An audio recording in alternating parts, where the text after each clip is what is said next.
নমস্কার। শুরু করছি প্রখ্যাত সাহিত্যিক, ঔপন্যাসিক শ্রী তারাশঙ্কর বন্দ্যোপাধ্যায়ের একটি ছোট গল্প, মাটি। যুগান্তর, শারদীয়া ১৩৫৬-তে প্রকাশিত হয়েছিল। শুনতে থাকুন। মাটি। উত্তর কলকাতার অধিবাসীদের অন্তত সিকি লোকটিকে বোধহয় চেনে। অর্ধেক লোক ওর কণ্ঠস্বর শুনেছে এবং শুনলেই চিনতে পারে এ সেই কণ্ঠস্বর। ১৬ আনা লোকই ওর কণ্ঠস্বর চেনে, বলতে দ্বিধা করতাম না। কিন্তু মধ্য দ্বীপ্রহর ছাড়া অন্য কোনো সময়ে লোকটির হাঁক শোনা যায় না। মধ্য দ্বীপ্রহরের একটা অবসাদ আছে।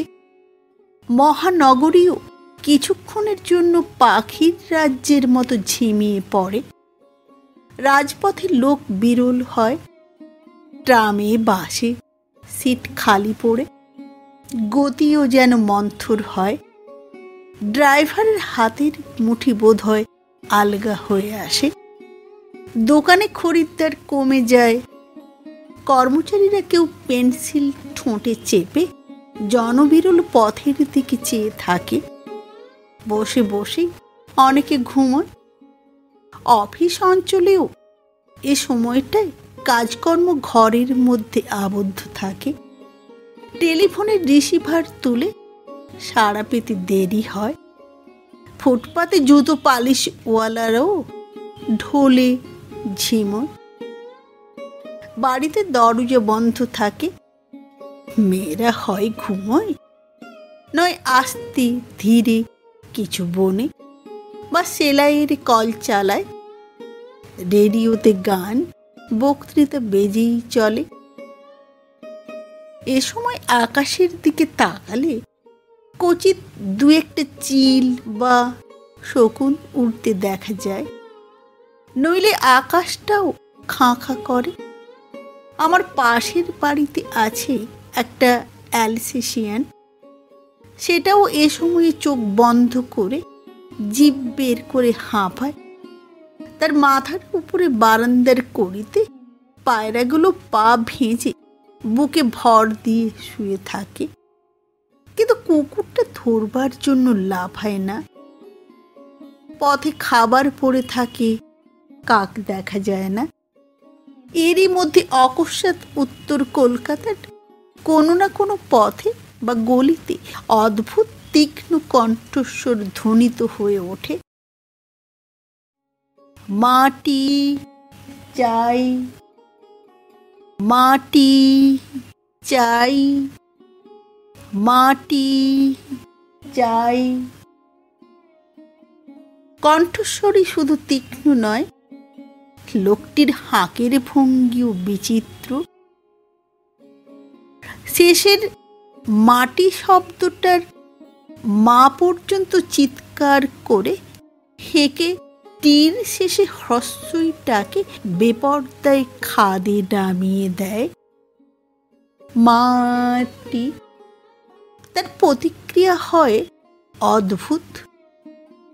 সমস্ত শরীরের স্নায়ুমণ্ডলী কেমন যেন চমকে শিউরে ওঠে।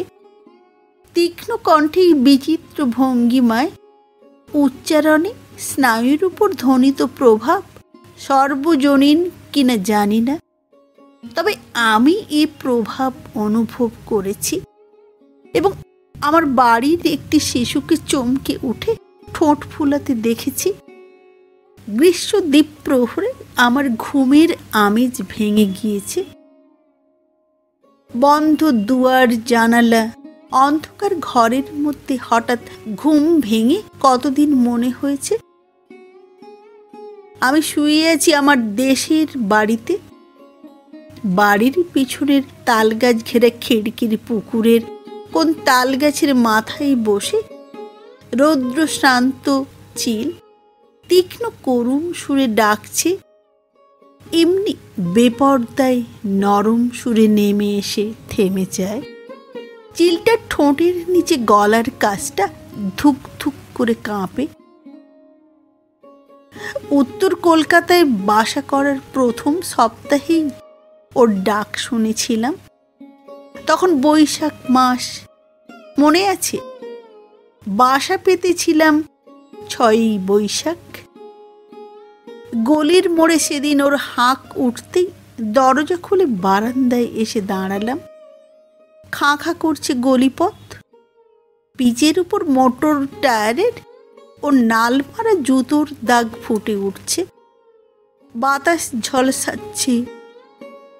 বাড়ির গায়ে এক টুকরো কোনাচে জায়গায় একটা কনক চাপা গাছের লম্বা পাতাগুলি অবসন্ন হয়ে ঝুলে পড়েছে। আকাশের দিকে চোখ তোলা যায় না। হাপড় থেকে বের করার কয়েক মুহূর্ত পরে নীল হয়ে যাওয়া ধাতুপাত্রের মতো উত্তাপ বিকীর্ণ করেছে। যে উত্তাপ চোখে এসে লাগছে। এরই মতো ওর ওই হাঁক উঠছে, মাটি চাই, মাটি চাই। তাকিয়ে রইলাম পথের দিকে। আবার হাঁক উঠল, মাটি মাটি চাই, মাটি চাই। হাঁকটা এবার দূরে, এবার আরো দূরে। বাঁকের ওপারে আমাদের গলি থেকে একটা অত্যন্ত অপ্রশস্ত গলি এঁকে বেঁকে চলে গেছে দক্ষিণ মুখে। সম্ভবত লোকটা সেই গলি পথে ঢুকে চলে গেছে। কিন্তু লোকটার কণ্ঠস্বর শুধু অস্বস্তিতে ভরে দিয়ে গেল না, শরীরেও একটা চকিত চাঞ্চল্য বইয়ে দিয়ে গেল। কিছুদিন পর ওকে দেখলাম। সেদিন দুপুরেই বেরিয়েছিলাম কাজে। পরে পুকুর স্ট্রিটের দিকে খানিকটা অগ্রসর হতেই ওই তীক্ষ্ণ কণ্ঠস্বরের বেসুরা হাঁক কাছেই কোথাও ধ্বনিত হয়ে উঠল। এক মুহূর্তে যে কৌতূহল স্তিমিত হয়ে পড়েছিল সে দীপ্ত হয়ে উঠল। ওই হাঁকটা যেন ফুৎকার দিয়ে জাগিয়ে তুলল। দিক অনুমান করে এগিয়ে গেলাম। মাটি চাই, মাটি মাটি চাই, মাটি চাই। থমকে দাঁড়ালাম। হাঁকটা পিছনে পড়ে গেছে। পিছন ফিরলাম। দেখলাম পিছনে একটা পাশের গলি থেকে মাটিওয়ালা বেরিয়ে আসছে। বিচিত্র দর্শন, উলঙ্গ প্রায় মানুষ, পরনে শুধু একটা নেংটি, সর্বাঙ্গ কাদায় আবৃত। সন্ন্যাসীরা যেমন ভস্মে সর্বাঙ্গ আবৃত করে, তেমনি ভাবে কাদায় মাখা লোকটির সর্বাঙ্গ। সময়টা তখন বোধহয় আষাঢ় মাস। রৌদ্রের প্রখরতা বৈশাখের চেয়ে কম নয়। উপরন্তু বাতাসে সঞ্চারিত হয়েছে সজল স্পর্শ। মাটিও হয়েছে সরস সিক্ত। তার ফলে একটা গুমোট ভাপানিতে ভরে উঠেছে বাংলাদেশ।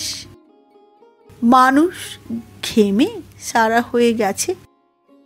লোকটির গায়ের ধুলো কাদা হয়ে উঠেছে। ঘামের ধারা গড়িয়ে গড়িয়ে দেহখানাকে যেন বিচিত্র করে তুলেছে। আমি অবাক হয়ে ওকে দেখলাম। কাদা এবং গায়ের রং ও রেখার বৈচিত্র্য নয়, অবাক হলাম লোকটার দেহের গঠন বৈচিত্র্য দেখে। একজন সুস্থ সহজ মানুষের দেহ এমনভাবে বিকৃত হয়ে যায়। লম্বা একটি মানুষ বোঝা বয়ে খাটো হয়ে যায় এমনভাবে। পা থেকে কোমর পর্যন্ত শরীরের নিচের দিকটা সহজ স্বাভাবিক। সরল সোজা পা, প্রতিটি পেশি সুগঠিত, কিন্তু উপরের দিকটা, কোমর থেকে মাথা পর্যন্ত অংশটা বিপুল চাপ দিয়ে কেউ যেন দেহের কাঠামোটা পর্যন্ত ভেঙে চুরে বিকৃত করে খাটো করে দিয়েছে। চওড়া বুকটা উঁচু হয়ে ঠেলে উঠেছে, পেটটা গিয়েছে ভিতরে ঢুকে, সেখানে দড়ির মতো গোটা তিনেক পেশি দাঁড়িয়ে গেছে। সেগুলি এখন ঘন শ্বাস প্রশ্বাসে কাঁপছে। ঘাড়ে মাটির বস্তার জন্য ওর মুখখানা আমি দেখতেই পাচ্ছি না। মাটির দিকে মুখ করে লোকটা হেঁটে চলেছে। আমি দেখতে পাচ্ছি ওর মাথার একটা দিক, কদম ফুলে ছাঁটে ছাটা কাঁচা পাকা চুলে ভরা প্রকাণ্ড মাথাটার একটা দিক। একটু দ্রুত হেঁটে এগিয়ে গেলাম। এবার নজরে পড়ল, কাদার প্রলেপের মধ্যে দেখতে পেলাম ছোট বড় কাটার দাগ সংখ্যায় অনেক। একটা বাড়ি থেকে কেউ ওকে ডাকলে, এই মাটিওয়ালা। লোকটা ঘুরল সেই দিকে, আমি তার পিছনে পড়লাম। এবার আমার বিস্ময় উঠল চরমে। ঘাড়ের নিচেই একটা কুঁজ, কুঁজের উপরে একটা খাঁজ তৈরি হয়ে গিয়েছে। তারই উপরে মাটির বস্তা চাপিয়ে লোকটা ভারী পায়ে পা ফেলে, কিন্তু চলার ভঙ্গি সহজ। কাঁধে ভার চেপেছে বলে দ্রুত চলছে না, বেশ সহজ চালে চলেছে। মাটির বস্তা বয়ে ঘাড়ে ওর খাঁজ তৈরি হয়েছে। ওর সবল সহজ দেহ ভেঙে চুরে পিঠে কুঁজ ঠেলে উঠেছে, বুকটা ফুলে ঠেলে বেরিয়েছে, পেটটা ঢুকে গেছে। ঠিক এই মুহূর্তেই লোকটা ঘাড়ের বস্তা দাওয়ার উপর নামিয়ে মাটি বেচতে বসল। যুক্তি ও অনুমানের দিক থেকে আশ্চর্য হবার কথা নয়। ঘাড়ের বস্তা নামিয়েও লোকটি সহজ মানুষের মতো সোজা হতে পারলে না, ঘাড় বেঁকেই রইল। পিঠের কুঁজটা তেমনি উঁচু হয়েই রইল, শুধু মুখটা একটু তুললে মাত্র। নির্বোধ মানুষের মুখ চোখে স্থূল দৃষ্টি, কিন্তু একটি সুন্দর মানুষের মুখ, মুখের গড়নে বড় বড় চোখের দৃষ্টির মধ্যে একটি শান্ত মধুর সুন্দর মানুষের সন্ধান বিবর্ণ বিজ্ঞাপনের মতো যেন ফুটে রয়েছে। বেদনাহত হয়ে কতক্ষণ তাকে দেখেছিলাম সে কথা আজ মনে নেই, সব আজ স্পষ্ট নয়। পৃথিবীর সমাজ ব্যবস্থাকে অভিসম্পাত দিয়েছিলাম। কোটি কোটি মানুষকে এইভাবে যারা বঞ্চিত করে রেখেছে, শিক্ষা থেকে, সম্পদের ন্যায্য অংশ থেকে, তাদের ধ্বংস কামনাও করেছিলাম। আরও অনেক কথা মনে হয়েছিল। তবে এরপর যে একটা দীর্ঘ নিঃশ্বাস ফেলে চলে গিয়েছিলাম তা আজও মনে পড়ছে। শুধু তাই নয়, ওই দিন থেকে ওর কথা যখনই স্তব্ধ দুপুরের অবসন্ন অবসরে দূরে হোক কাছে হোক নগরীর পথে ওর ডাক শুনতে পাই, তখনই একটি দীর্ঘ নিঃশ্বাস আপনি ঝরে পড়ে বুক থেকে। কয়েক মুহূর্তের জন্য সব ভুলে গিয়ে কেমন যেন আচ্ছন্ন হয়ে পড়ি। শীতের অরণ্য গর্ভ থেকে ঘনিয়ে ওঠা কুয়াশা যেমন বনস্পতির পত্র পুষ্পের সূর্যের আরাধনাকে আচ্ছন্ন আবৃত করে, তেমনি ভাবেই একটি উদাসীনতা আমার মনের মধ্যে ঘনিয়ে ওঠে, সচেতন মনের সকল উদ্যমকে আচ্ছন্ন করে দেয়। এরপর কতবার ওকে দেখেছি, বাগবাজার, বউবাজার, পোস্তা, টালা, বেলেঘাটায়। ঠিক এমনি দ্বীপ্রহরে হঠাৎ থমকে দাঁড়িয়ে গেছি। তীক্ষ্ণস্বরে এই বেসুরে ভঙ্গিতে ওর হাঁক ভেসে চলেছে, মাটি মাটি চাই।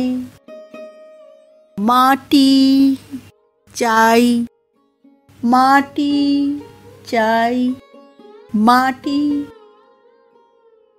সব দিন দেখতে পাইনি, দু একদিন চোখে পড়েছে। অনুসরণের স্পৃহা আর নাই। নুয়ে পড়া ঘাড় এবং ঠেলে ওঠা পিঠের কোঁজের মধ্যবর্তী খাঁজে মাটির বস্তা বই বিকলাঙ্গ মাটিওয়ালা সর্বাঙ্গে কাদা মেখে হেঁকে চলেছে। মাটি চাই, মাটি, মাটি চাই। কয়েক মুহূর্ত দাঁড়িয়ে থেকে একটা দীর্ঘ নিঃশ্বাস ফেলেছি আমি। তারপর চলে গেছি নিজের পথে। হঠাৎ সেদিন নিতান্ত অসময়ে ভোরবেলা অপ্রত্যাশিতভাবে ওর বাসাও আবিষ্কার করলাম। সবে তখন গ্যাসের আলো নিভেছে, রাস্তায় তখনও জল পড়েনি।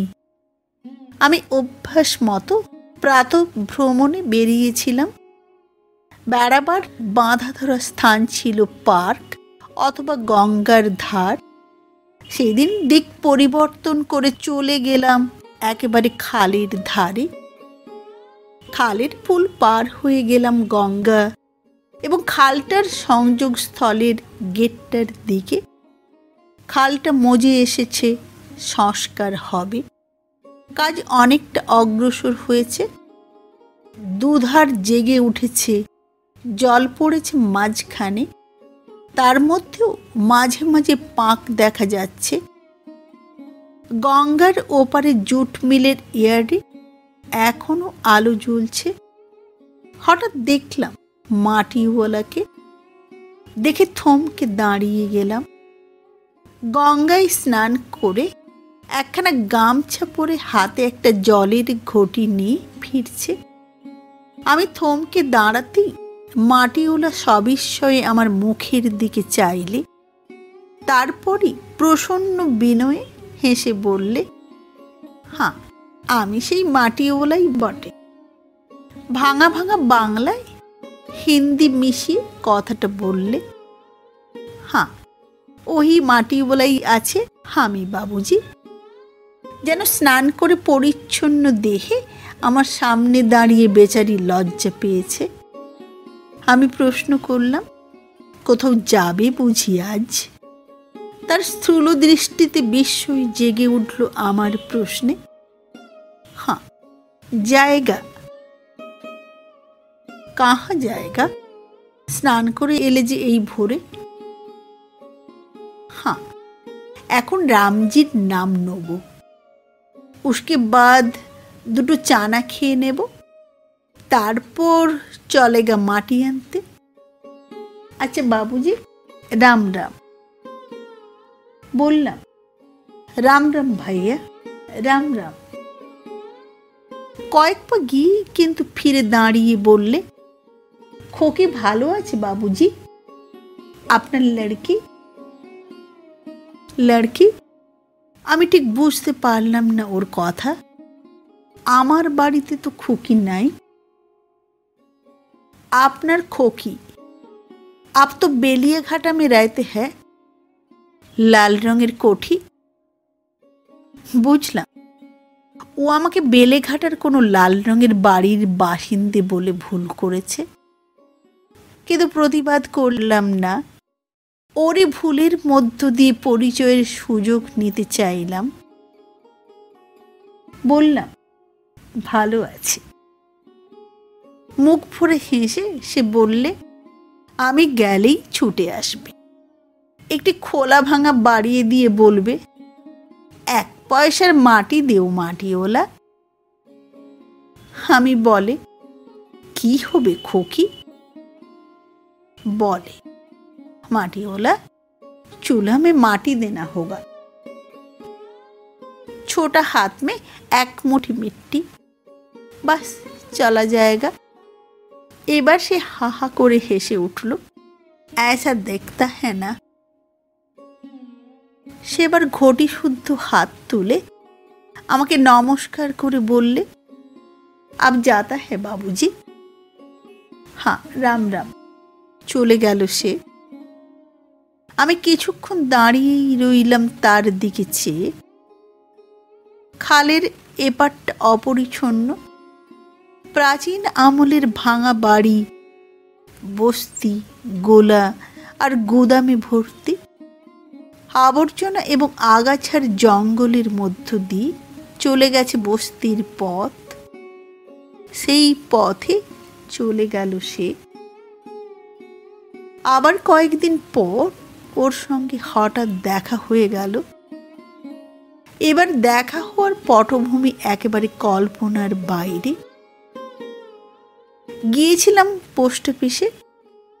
পোস্ট অফিসে একটা লম্বা কিউয়ের মধ্যে দেখি মাটিওয়ালা দাঁড়িয়ে আছে। পোস্ট অফিসে ওকে কিউয়ের মধ্যে দেখবার প্রত্যাশা যেন কল্পনার বাইরে। কপাল কুঞ্চন রেখায় ভরে উঠল। পরমুহূর্তে নিজেই একটু হাসলাম। ওরও দেশ আছে, ঘর সংসার আছে। ইটে কাঠে পাথরে মাটির ধুলোকে ঠেকে যে মহানগরী গড়ে উঠেছে, তারও ঘরে মাটির প্রয়োজন হয়। ওই শিক্ষায় দীক্ষায় বঞ্চিত মাটিওলা, ওরও প্রয়োজন হয় ডাকঘরে। এতে বিস্ময়ের কি আছে? কিউটা মানি অর্ডারের কিউ, টাকা পাঠাচ্ছে দেশে। সঙ্গে সঙ্গে কৌতূহল উদ্রিক্ত হয়ে উঠল। ঘুমন্ত বাড়ির খোলা দরজার সম্মুখে চোরের উঁকি মেরে দেখবার প্রবৃত্তির মতো কাছে গিয়ে দাঁড়ালাম। ও আমার মুখের দিকে চাইলে চোখে ফুটে উঠল অপরিচয়ের বিস্ময়। শঙ্কিত হলো বোধ হয়, কারণ গামছার খুঁটটা শক্ত মুঠোয় চেপে ধরলে। বুঝলাম একেবারে ভুলে গেছে আমাকে। সেদিনের খোকির গল্পটা মনে পড়ে গেল। বললাম, পাইচানতে নেহি, সেদিন তোমার সঙ্গে খাল ধারে দেখা হয়েছিল। বেলেঘাটার খোকি মাটি কেনে তোমার কাছে। আশ্বাসের হাসিতে ওর নির্বোধ মুখখানি ভরে উঠল। বলল, হাঁ হাঁ, কাল গেয়া থা আপনার কোঠি মে, খোকি কাল আমাকে ন্যাওতা দিয়া। হেসে আমি বললাম, দেশে টাকা পাঠাবে? हाँ, देश में रुपया भेजবে। এ তো অনেক দেরি হবে। এসো, আমি তোমাকে মানি অর্ডার তাড়াতাড়ি করিয়ে দেব। আমার সঙ্গে আলাপ আছে মাস্টার বাবুর। হ্যাঁ, সে অবাক হয়ে গেল আমার প্রতিষ্ঠা দেখে। কই দেখি তোমার মানি অর্ডার। একখানা সাদা ফর্ম আমার হাতে দিয়ে সে বললে, তাহলে তুমি এটা লিখে দাও বাবুজি। খুশি হই বাইরের একটা দাওয়ার উপর বসে গেলাম ওকে নিয়ে। লিখিয়ে বাবুজি, रुपया 10 ठो, पाने ओली लक्ष्मणिया, অকলু মুশহরকে বিটিয়া। আমি লিখতে শুরু করে ওর নামগুলি প্রশ্নের সুরে বলে গেলাম। ভুল হলে সংশোধনের সুযোগ পাবে। लक्ष्मणिया, অকলু মুশহরকে বেটি। हाँ, गांव गंगाजीर किनार में जहाजी स्टेशन, जिला पटना। तारपर बोललाम, अब तुम्हारा नाम पता बोलो। हाँ, लिखिए मेवालाल। बोललाम, मेवालाल मुशर। नहीं नहीं, माटी वाला लिखिए। अच्छा, হাসলাম একটু। পাতা বাতাও। বলে গেল ওর ঠিকানা। विचित्र बस्ती से ठिकाना। अब क्या लिखना होगा बताओ। जगह भी है, लिखने का इख्तियार भी है। नहीं नहीं, कुछ ना। আমি ওর মুখের দিকে চাইলাম, ও তখনও ঘাড় নাড়ছিল। আমার চোখে চোখ পড়তেই একটু হাসলে, বিচিত্র সে হাসি। আজকের দিনটাই আমার মাটি বাবুজি, কোনো কাজ হলো না। মাহিনার পয়লা রোজ আমার এই কাজেই যায় বাবুজি। মহাবীর কাহারের মা বলে, বরবাদ করিস দিনটা তুই মেওয়ালাল। পরের মাসের পয়লা তারিখটা বিশেষ করে খেয়ালে ছিল, মাটিওয়ালার জন্য নয়, তারিখটা স্মরণীয় করে তুলে সূর্যোদয়ের সঙ্গে সঙ্গে আমার সংসারে আবির্ভূতা হলেন এক দৌহিত্রী। ধাত্রী ডাক্তার এদের বিদায় করে ডায়েরিতে লিখছিলাম নবজাতার জন্মের তারিখ, সময় ইত্যাদি। পয়লা অগ্রহায়ণ। হঠাৎ খোলা দরজায় এসে দাঁড়ালো মেওয়ালাল মাটিওয়ালা। আমি বিস্মিত হয়ে ওর দিকে তাকালাম। আমার বাড়িও চিনল কেমন করে। একগাল হেসে मेवालाल बोले, प्रणाम बाबूजी, आपका कोठी हम पहचान लिया बाबूजी। राम राम भाई। से हंसते लगलो, आपका कोठी हम पहचान लिया बाबूजी। बोलले, बेलियाघाटा तुम्हार बाड़ी नय, जो रोज तुम्हार संगे पोस्ट अफिसे देखा, तार परदिन आमी तुम्हार जन्य बहुत अच्छा गंगाजीर माटी निये तुम्हाके भेंट दिते गियेछिलाम। टबे ओई माटी दिए गाछ लागाले अच्छा गाछ होबे, किन्तु गिये एकदम बुड़बक बने गेलाम। मालिक ओही खोकिर बाप, खोकिर हाथ धरे दाड़िয়েছিল দরজায়। আমি বাবুজি ওহি বাবুজিকেই বললাম, একটু ডেকে দেবে হুজুর মালিক বাবুকে, এই खोकी माয়ের पिताजी के। बाबूजी के गुस्सा हो गया। अरे बाप रे बाप, आँख पाका के बोलबो कि बाबूजी। बोले, क्या काम है तुम्हारा? खोकी के पिताजी तो हम हैं। हाय राम जी, हम एकदम बेवकूफ बन गया। আমি নিজেও একটু অপ্রতিভ হলাম। এইবার যদি ও আমাকে প্রশ্ন করে, বাবুজি তুমি এমন মিথ্যে পরিচয় কেন দিলে আমাকে, তবে আমি কি উত্তর দেব? সত্য উত্তর মেওয়ালাল কতখানি বুঝবে। হঠাৎ মনে এসে গেল, আমিও তাই খুলে বললাম, আমি তোমার সঙ্গে জোর চুরি কিছু করিনি মেওয়ালাল। মানি অর্ডারের রসিদ পেয়েছো তুমি? মেওয়ালাল, মানি অর্ডারের রসিদ পেয়েছো তুমি? हाँ हाँ।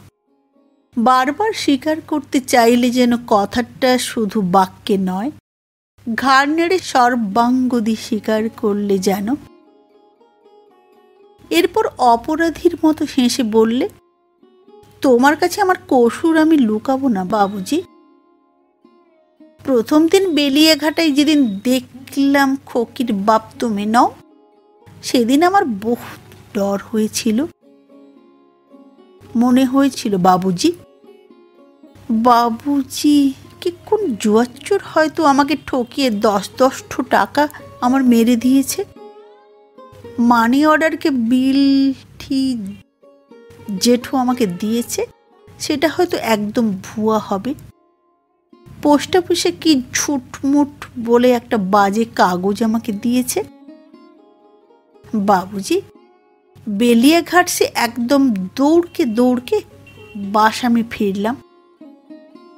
बिलटी निये छुटे गेलाम एकटो डाकघर खाना में। डाकघर बाबू के बोललाम, देखिए तो हुजूर, डाकघर साहब क्या लिखा हुआ है इस बिल में? मेहरबानी करे गरीब के बोले दाओ तो। ता डाकघर साहब पढ़ले, देखलाम ठीक ठीक नाम और पाता लेखा रयेछे। ডাকবাবু আরও বললে, বিলটি ঠিকঠাক আছে, মাস্টারবাবু সাহেবই আছে। খানিকটা ভরসা হলো, তবু বাবুজি পুরো ভরসা পায়নি। রাত্রে ঘুম হতো না। ভাবতাম কলকাতার জুয়াচুরি, একটু জাল মোহর বানাতে আর কি লাগে। তারপর একদিন রসিদটা ফিরে এলো, যেমন সঙ্গে সঙ্গে একঠো খদবি আসে তাও এলো। তখন বারবার মনে মনে বললাম, সিয়ারামজি, বাবুজির কাছে আমার কসুর হলো, এ পাপের আমি কি করি? তারপর একদিন তোমার বাসা দেখলাম বহুত ভারী বাবু আমির লোকের সঙ্গে তুমি কথা বলছো। আবার এক রোজ দেখলাম সাহেব লোক বসে আছে তোমার কাছে। দূর থেকে উঁকি মেরে দেখে ফিরে গিয়েছি। আজ ফির মাইনাকে পহেলা রোজ বাবুজি, তুমি আমার মানি অর্ডারটা লিখে দাও, আর যদি সেদিনের মতো জলদি করিয়ে দাও বাবুজি। মেওয়ালাল হাত জোড় করে দাঁড়ালো। আমিও একটা স্বস্তির নিঃশ্বাস ফেললাম। সহজ সরল মানুষ, তাই এত সহজে ওর সন্দেহ থেকে নিষ্কৃতি পেয়েছি। নইলে এই মিথ্যা পরিচয় দেওয়ার পর এ সততাকে বড় রকমের জুয়াচুরির ভূমিকা ভাবতে বাধা কোথায় ছিল? বললাম, দাও ফর্ম।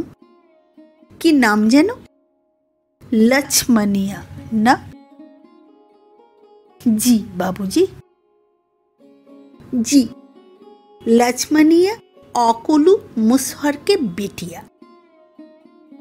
বললাম, লক্ষ্মণিয়া অকুলু মুসহরকে বিটিয়া, বাড়ি পাটনা জেলার একটা গ্রামে, একেবারে গঙ্গাজির কিনারার উপর। জি বাবুজি। লক্ষ্মণিয়া অকুলু মুসহরকে বিটিয়া। মেওয়ালালের সঙ্গে সেদিন আলাপ জমে উঠল।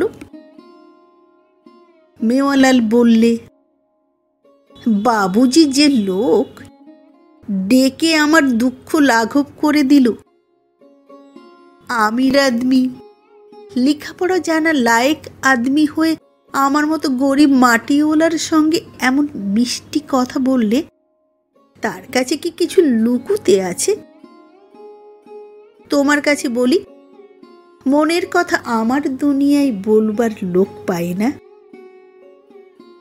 বহুত রোজ আগে বলেছিলাম এক সাধুজির কাছে, গঙ্গাজির কিনারায় এসে একটু মন্দিরের দাওয়ায় আসন গেড়েছিলেন, তাকে বলেছিলাম।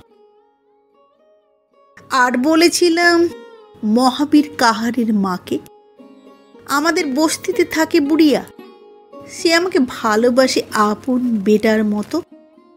একবার ভারী বেমারি হয়েছিল আমার, ওহি বুড়িয়া আমাকে বাঁচিয়েছিল, তাকে বলেছিলাম।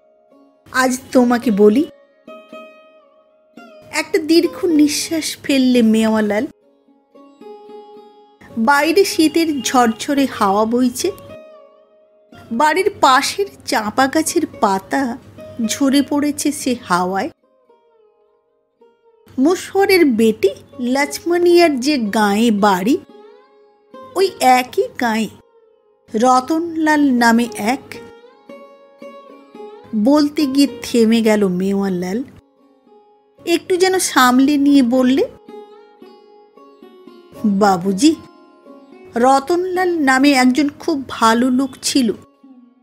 লোকে বলতো মুন্সিজি, লেখাপড়া জানত।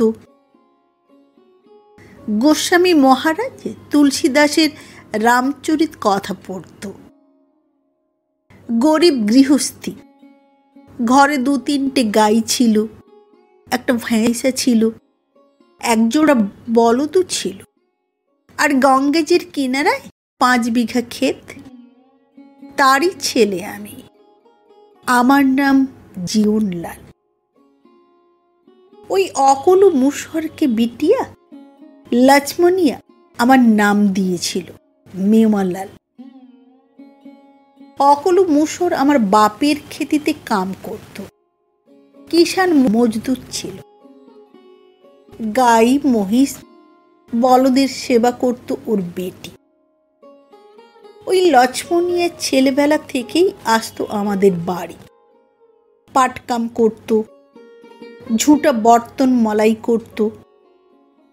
ওরও মা ছিল না, আমারও মা ছিল না বাবুজি।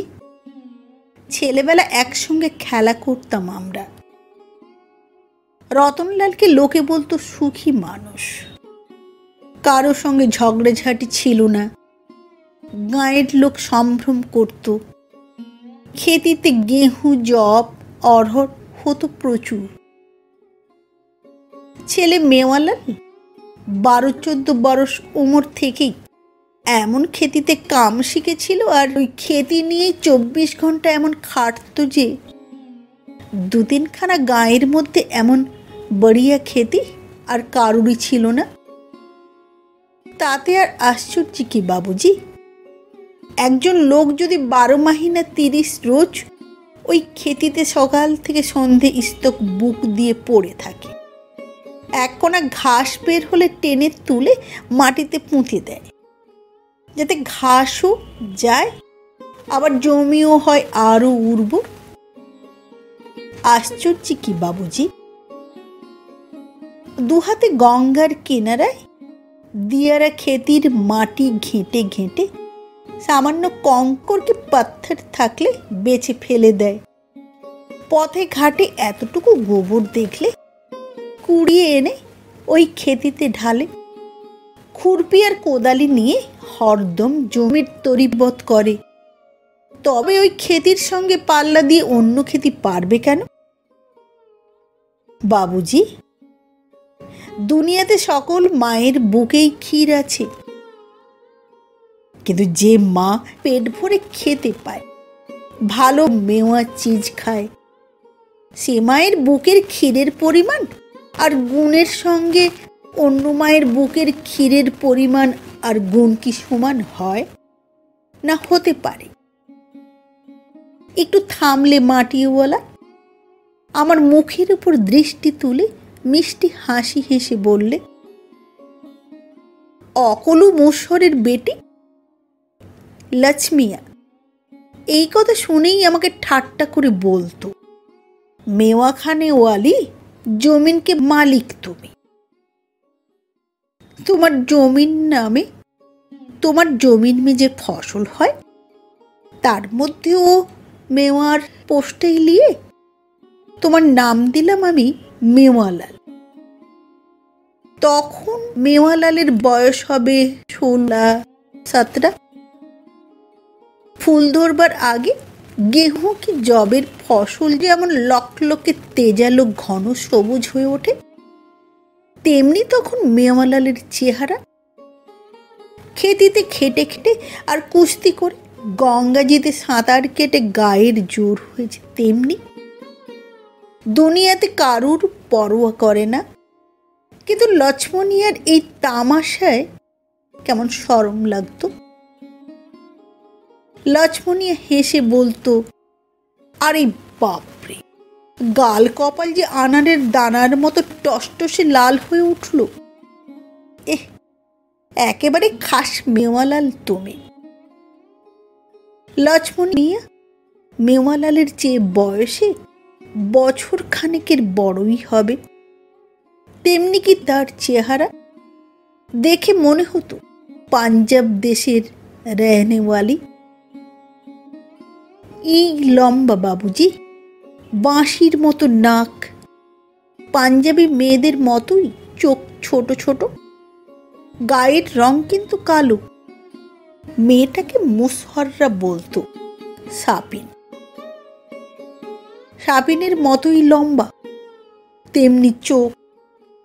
চেহারাতেও যেমন, ভাগ্যের দিক থেকেও তাই। ছেলেবেলায় বছর 3 বয়সে হয় শাদি। বছর না পেরুতেই বর মারা গেল। তারপর 10 বছর বয়সে হলো প্রথম সাগাই। বাবুজি, 1 মাহিনা যেতে না যেতে সে স্বামীও মারা গেল। তারপর ফের সাগাই দিলে ওর বাপ, তখন ওর বয়স 12। সে আশ্চর্য কাণ্ড, ওই সাগাইয়ের রাত্রেই বর মারা গেল। ইয়া জুয়ান, এই ছাতি। লোকটা হঠাৎ বললে, বুকটা কেমন করছে। বাস, তারপরে 2 হাতে খামচে ধরলে কোণের মুখ আর কাঁধ। বার কয়েক গো গো শব্দ করে ঢলে পড়ে গেল। এরপর লক্ষ্মণীকে কেউ সাগাই করতে সাহস করলে না। বললে, সাপিন কন্যা। মেয়েটাও বাপকে বললে, আবারও যদি সাগাইয়ের ব্যবস্থা করো তবে আমি হয় দরিয়ায় ঝাঁপ দেব, নয়তো জাহের মানে বিষ খাবো। বাপ বলেছিল, তবে শেষে তোর হবে কি? আমি যখন মরব তখন? লক্ষ্মণিয়া বাপের কথার মাঝখানেই বলেছিল, তুই থাম বুদ্ধা, মনিব বাড়ি রয়েছে, বাবু জীবনলালজির খেতি আছে, খাটবো খাবো। খেতে খাটবার তাগত গেলে জীবনবাবুর নাতি হবে, পুতি হবে, ওহি লোকের খিদমত খাটবো। জীবনবাবুজির বহুজির সঙ্গে ঝগড়া করব আর বলবো, আলবাত খেতে দিতে হবে, দাও খেতে। এরপর থেকে জোর করে সে বাপ অকুলুর সঙ্গে খেতে খাটতে আসতো, সমানে খেটে যেত। অকুলু বসতো মধ্যে মধ্যে, ক্লান্ত হলেও বসতো, না হলেও বসতো। মজদুরির নিয়ম ওটা, তাগত তোমার যতখানি ততখানি কখনো খাটবে না, না খাটতে নাই। যা তোমার আয় তাই যদি তুমি খরচ করে দাও তবে আর তোমার থাকবে কি? তাই মজদুরিরা ঠিক এক একটা সময় অন্তর বসে জিরিয়ে নেয় খানিকটা। তবে ফুরানের কাম যদি হয় তবে সে আলাগ কথা, মানে আলাদা কথা। লক্ষ্মণিয়া কিন্তু বসতো না, সে খেটেই চলতো, উদয় আসত। বসতে বললে বাপকে বলতো, বাবু, জীবনলালের চেয়ে আমাকে কাম বেশি করতে হবে, আমি দেখিয়ে দেব কি বাবুজির চেয়ে আমার তাগত বেশি। খিলখিল করে হাসত সে। মাটিওয়ালা বললে, তা বলে মনে করো না বাবুজি কি মুসর মেয়েটার মতলব ছিল কিছু, কি মেওয়ালালের মনে কোনো পাপ ছিল। আমি তোমাকে সুরজ নারায়ণের হলক নিয়ে বলতে পারি যে দুজনেরই ভিতরটা তখন সূর্যের আলোর মতোই পরিষ্কার ছিল, গঙ্গাজির পানির মতোই পবিত্র ছিল। আসল ব্যাপারটা ছিল কি জানো, এই যে গায়ের জোরের পাল্লা দেওয়া, এটা ওদের দুজনের সেই ছেলেবেলা থেকেই চলে আসছে। লক্ষ্মণিয়া ছিল বয়সে বড়, মেওয়ালালের ছেলেবেলার সঙ্গী। ফল মাকড়, এটা ওটা, এই ধরো রঙিন কাঁচের টুকরো, কি গঙ্গাজির কিনারার বালুর ভিতরের ঝিনুক, এই নিয়ে বহুবার শক্তির প্রতিযোগিতা হয়ে গিয়েছে। ওটা ওদের একটা খেলা ছিল, নেহাতি খেলা। একটু থেমে সে বোধহয় ভেবে নিলে কিছু, তারপর আবার বললে, আর জীবনলালের তখন এসব খেয়ালই ছিল না। দেখতে অবশ্য সেও তখন জোয়ান হয়ে উঠছে, হাতের গুলি ফুলে উঠেছে, বুকের দুপাশে দুখানা যেন পাথরের চাই দেখা দিয়েছে। বৈশাখ জ্যৈষ্ঠের ঘাসে নতুন ডগার মতো গোঁপ দেখা দিতে শুরু করেছে। কিন্তু ও খেয়াল জাগেনি, ওর এক খেয়াল, ক্ষেত, ক্ষেত আর ক্ষেত। খেতে কাজ নাই, তবু সে বসে থাকতো খানিকটা মাটি হাতে নিয়ে, আপন মনেই পিষত আর গঙ্গাজির জলের দিকে চেয়ে দেখত। জীবনলালের বাপ এতে খুশি ছিল না। তার ইচ্ছে ছিল ছেলে লেখাপড়া শিখে মুন্সির কাজ করে, আদালত কি জিমিদারি কাছারি কি কোথাও কলম চালায়। কিন্তু জীবনলালের মগজ ভালো ছিল না। বাপের অনেক চেষ্টাতেও তার কিছু হয়নি। 10 বছর বয়সেই সে লেখাপড়া ছেড়েছিল। বাপও হাল ছেড়েছিল। মনে দুঃখ থাকলেও সে কথা সে বলতো না কারো কাছে। তবে জীবনলাল জানত এই কারণেই তার বাপ ইদানিং ক্ষেতির ধার দিয়ে হাঁটে না, বসে বসে তুলসীদাস পড়ে, পূজা অর্চনা করে। ক্ষেত থেকে ছেলে ঘরে ফিরলে একবার মুখ তুলে চেয়ে একটু হাসে, দুঃখের হাসি, আবার কাজে মন দেয়। জীবনলাল এতে দুঃখ পায়। সে বুঝতে পারে না বাপের এত আক্ষেপ কেন, কি অন্যায় সে করছে। দুঃখ যত পায় তত তার ক্ষেতের নেশা বাড়ে। এক একদিন ঘরে ফিরে বাপের এই হাসি দেখে আবার চলে যায় ক্ষেতের দিকে। রাত্রে সে অন্ধকারেই হোক আর জ্যোৎস্নাতেই হোক বসে থাকে ক্ষেতের মধ্যে। বাবুজি, গঙ্গার কিনারায় আমির জমিদার এরা বসে হাওয়া খায়। গঙ্গাজির বুকে ঢেউ ওঠে, পাল তুলে দিয়ে নৌকা যায়। বসে বসে দেখে জ্যোৎস্না রাত্রে দরিয়ার জলে ঝিকিমিকি ওঠে। তাহার বাহার দেখে একদম বিভোর হয়ে যায়। তুমিও তো আমির লোক, তুমিও নিশ্চয়ই দেখেছ। কিন্তু জীবনলাল ওই ক্ষেতির মধ্যে বসে গঙ্গাজির যে শোভা দেখেছে তা তোমরা দেখনি। যে আরাম পেয়েছে সে তোমরা পাবে না। তার চোখের সামনে চাঁদের আলো, দরিয়ার জল একসঙ্গে মিশে ভাসত তার ক্ষেতির ফসলের শোভা। একদম দুধ বরণ জ্যোৎস্নায় যখন গঙ্গাজির পানি তার কিনারা দূর দূর, বহু দূর, ওই আকাশের কিনারা তক ঝলমল করত। বাবুজি, যখন লোকের মনে হতো ইন্দ্রদেবকে হাতে সুঁড় দিয়ে চাঁদের কলসি ধরে ধরতি মাইকে দুধে আস্নান করাচ্ছে, তখন জীবনলাল দেখতে পেত শুধু দুধ নয়, দুধের সঙ্গে খুব অল্প সবুজ কিছুর আমেজ যেন মিশে রয়েছে। তার ক্ষেতির ফসলের সবুজ রং দুনিয়ার সব কিছুর মধ্যে দেখতে পেত যেন। দেখত আর দুহাতে মাটি ডলতো। আহ, সে যে কি মোলাম, কি মিঠা, কি ঠান্ডা, সে তুমি বুঝবে না বাবুজি। কতদিন ওই ক্ষেতির সেই মিঠে মাটির উপর ঘুমিয়ে পড়েছে জীবনলাল। এ একটা নেশা। ওই ক্ষেতি তার ছিল স্বর্গ বাবুজি। যেমনই হোক না কেন দুঃখ, ওখানে গেলেই সে দুঃখ জুড়িয়ে যেত। বাবুজি, রতনলাল যেদিন হঠাৎ মারা গেল সেদিন জীবনলাল দুনিয়ায় একা। মা নাই, ভাই নাই, বেহেন নাই, কে তাকে সান্ত্বনা দেবে? জীবনলালকে সেদিন সান্ত্বনা দিয়েছিল তার ওই ক্ষেতির মাটি।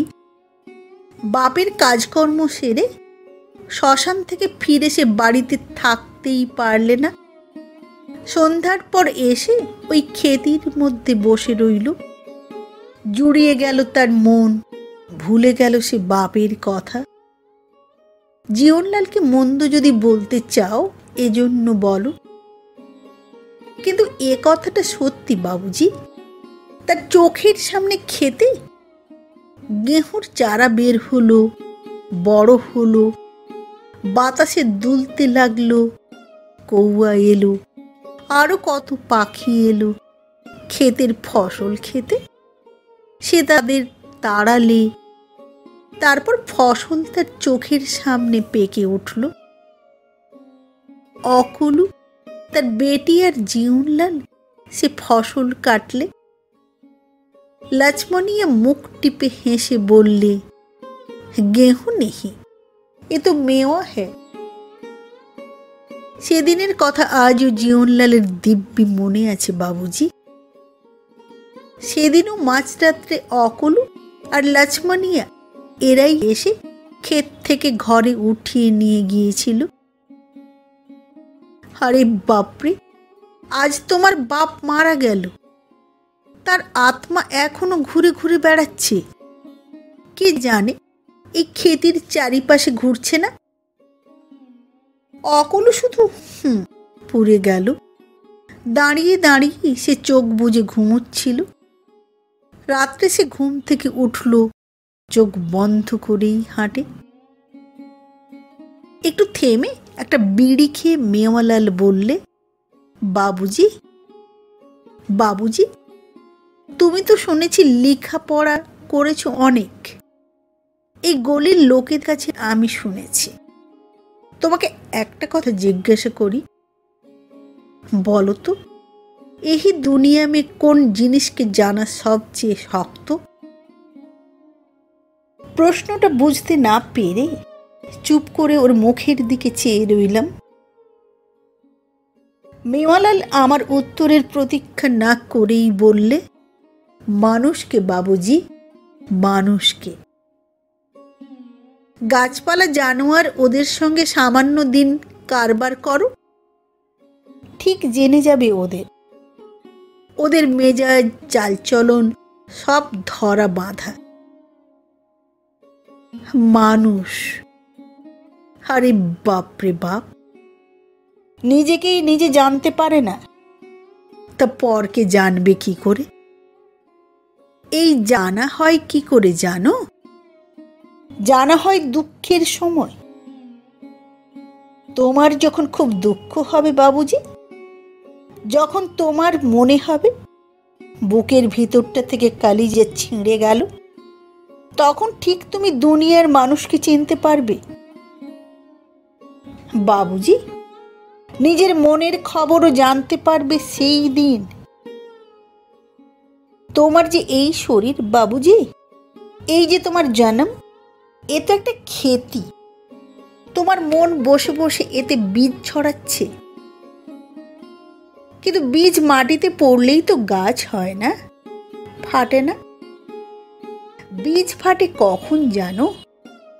যখন আকাশে ঘন ঘটা আঁধিয়ার করে মেঘ আসে, দুনিয়ার চোখ ঝলসে দিয়ে যখন বিজলি চমকায়, কড়কড় ঝরঝর আওয়াজে যখন 3 লোক কাঁপিয়ে দেবতার বজ্র হেঁকে ওঠে, ঝাপট মেরে ঝড় উঠে যখন সব ওলট পালট করে দিয়ে যায়, দেবতার বজ্র হেঁকে ওঠে, ধরতি তখন থরথর করে কাঁপে। কিন্তু তখনই তার সারা বুকময় মনের আনন্দে ফাটে লাখো লাখো বীজ।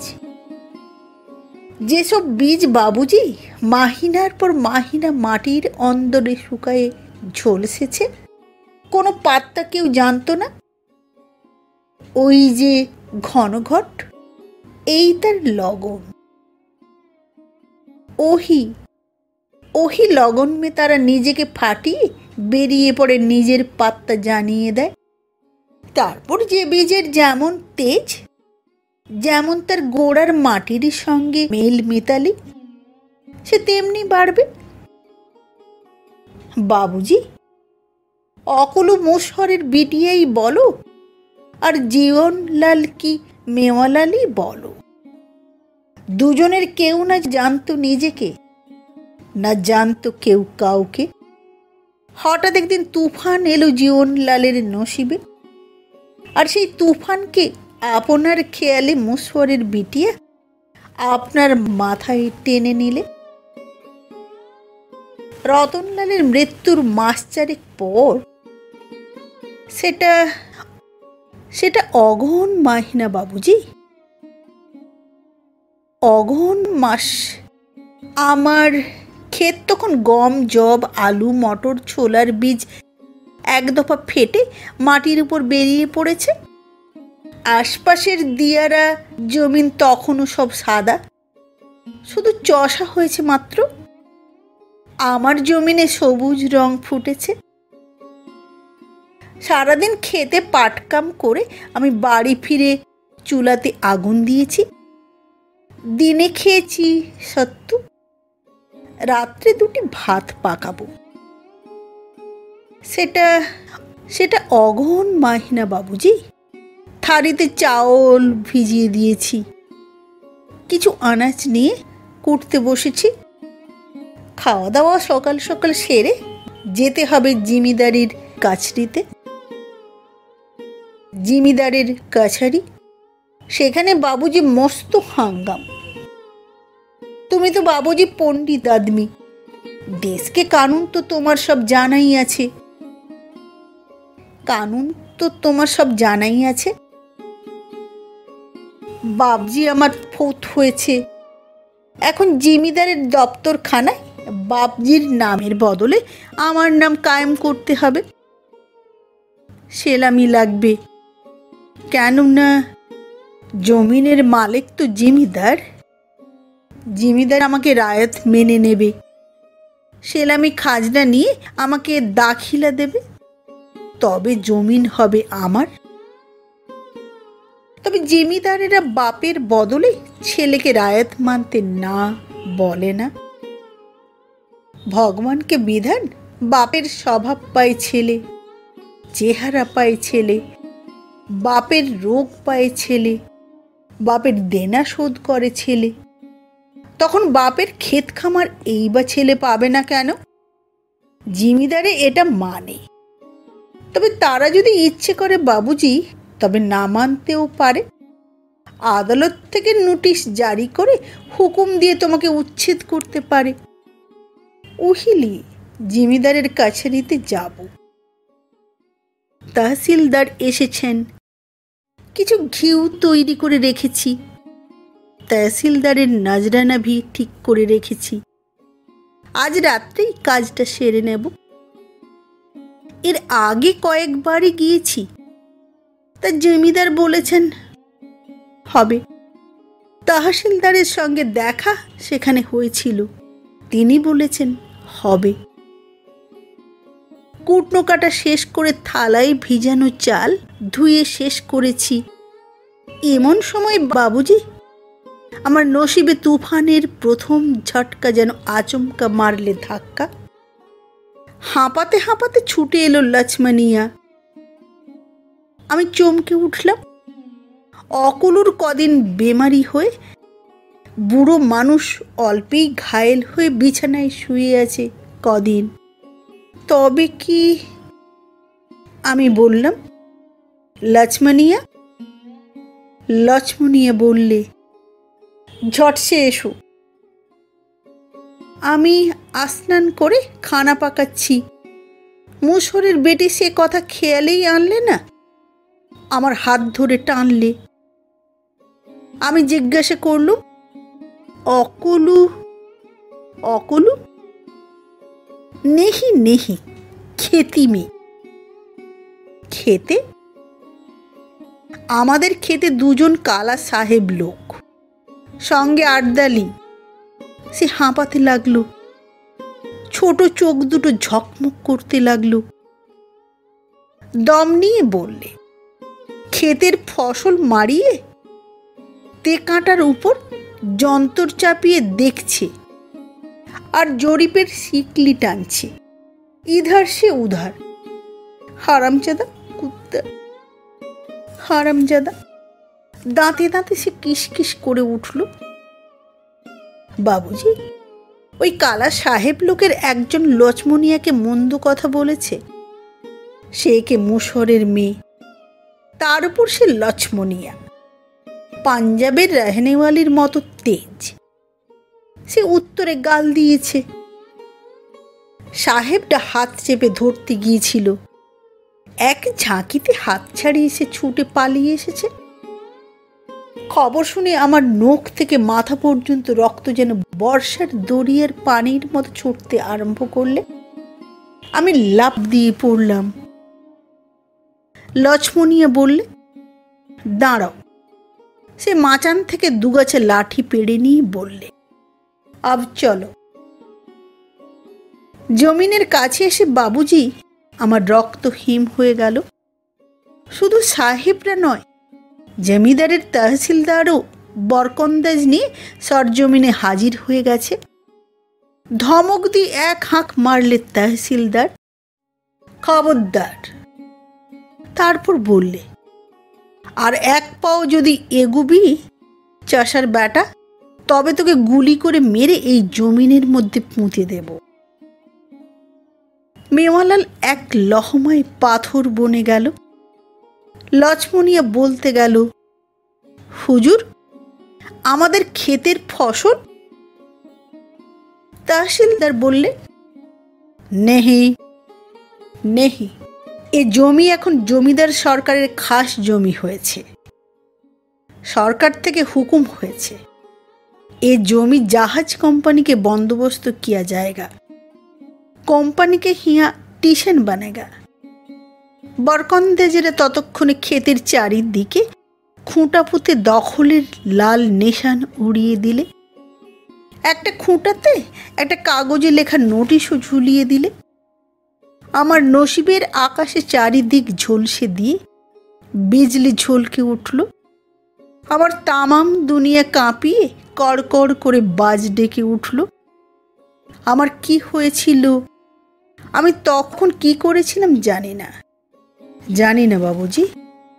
লছমনিয়াই আমাকে দুহাত ধরে টেনে তুলে নিয়ে বললে, চলে আও চলে আও।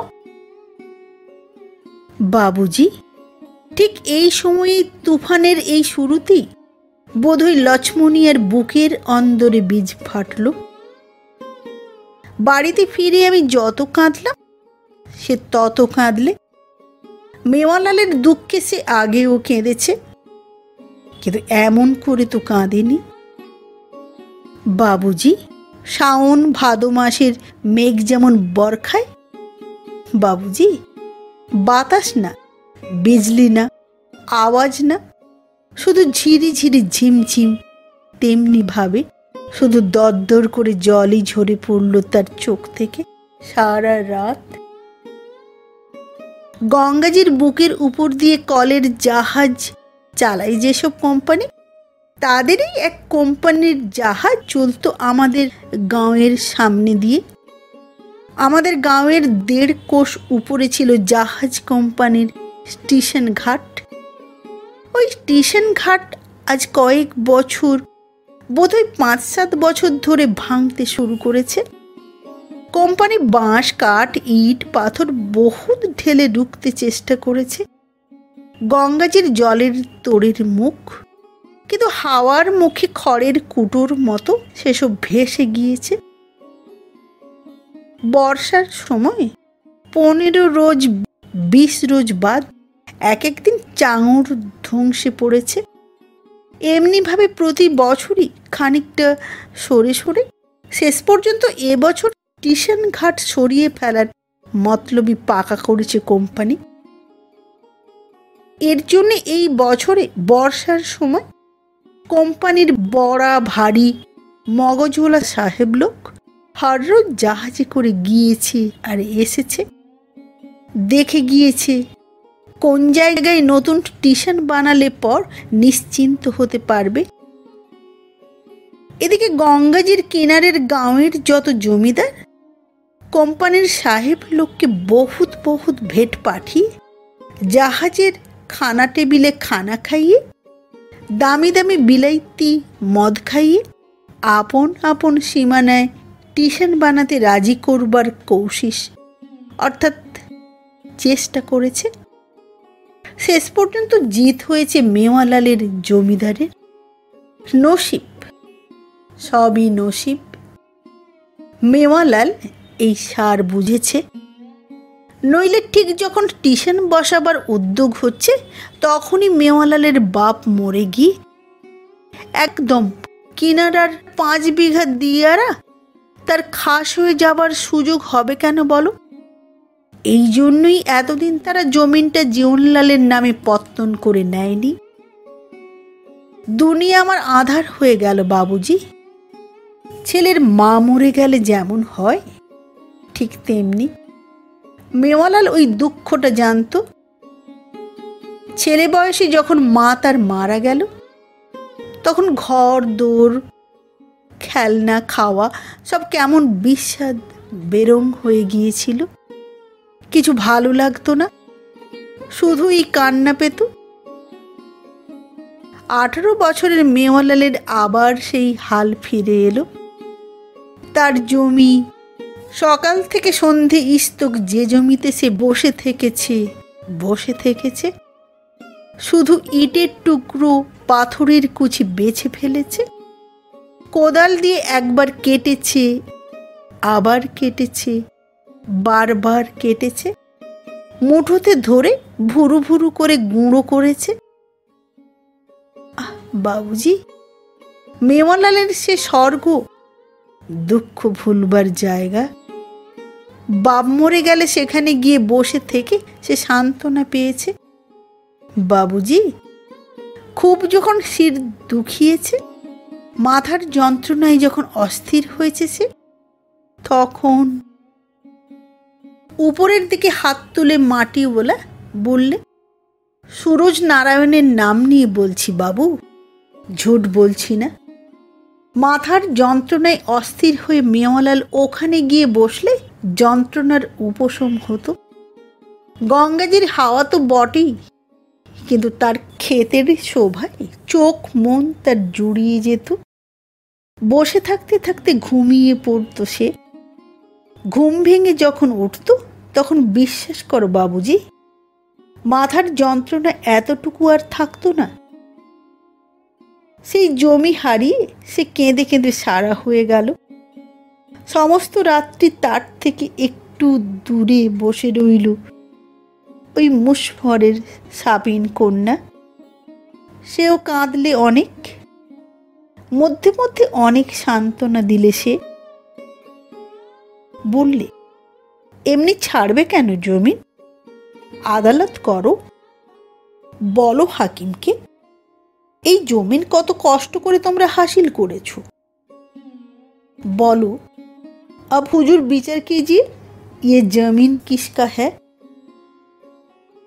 বাবুজি, আমি হাসলাম, কাঁদতে কাঁদতেই হাসলাম মুশফরের বিটিয়ার কথা শুনে। কি করে জানবে সে কানুনের প্যাঁচ?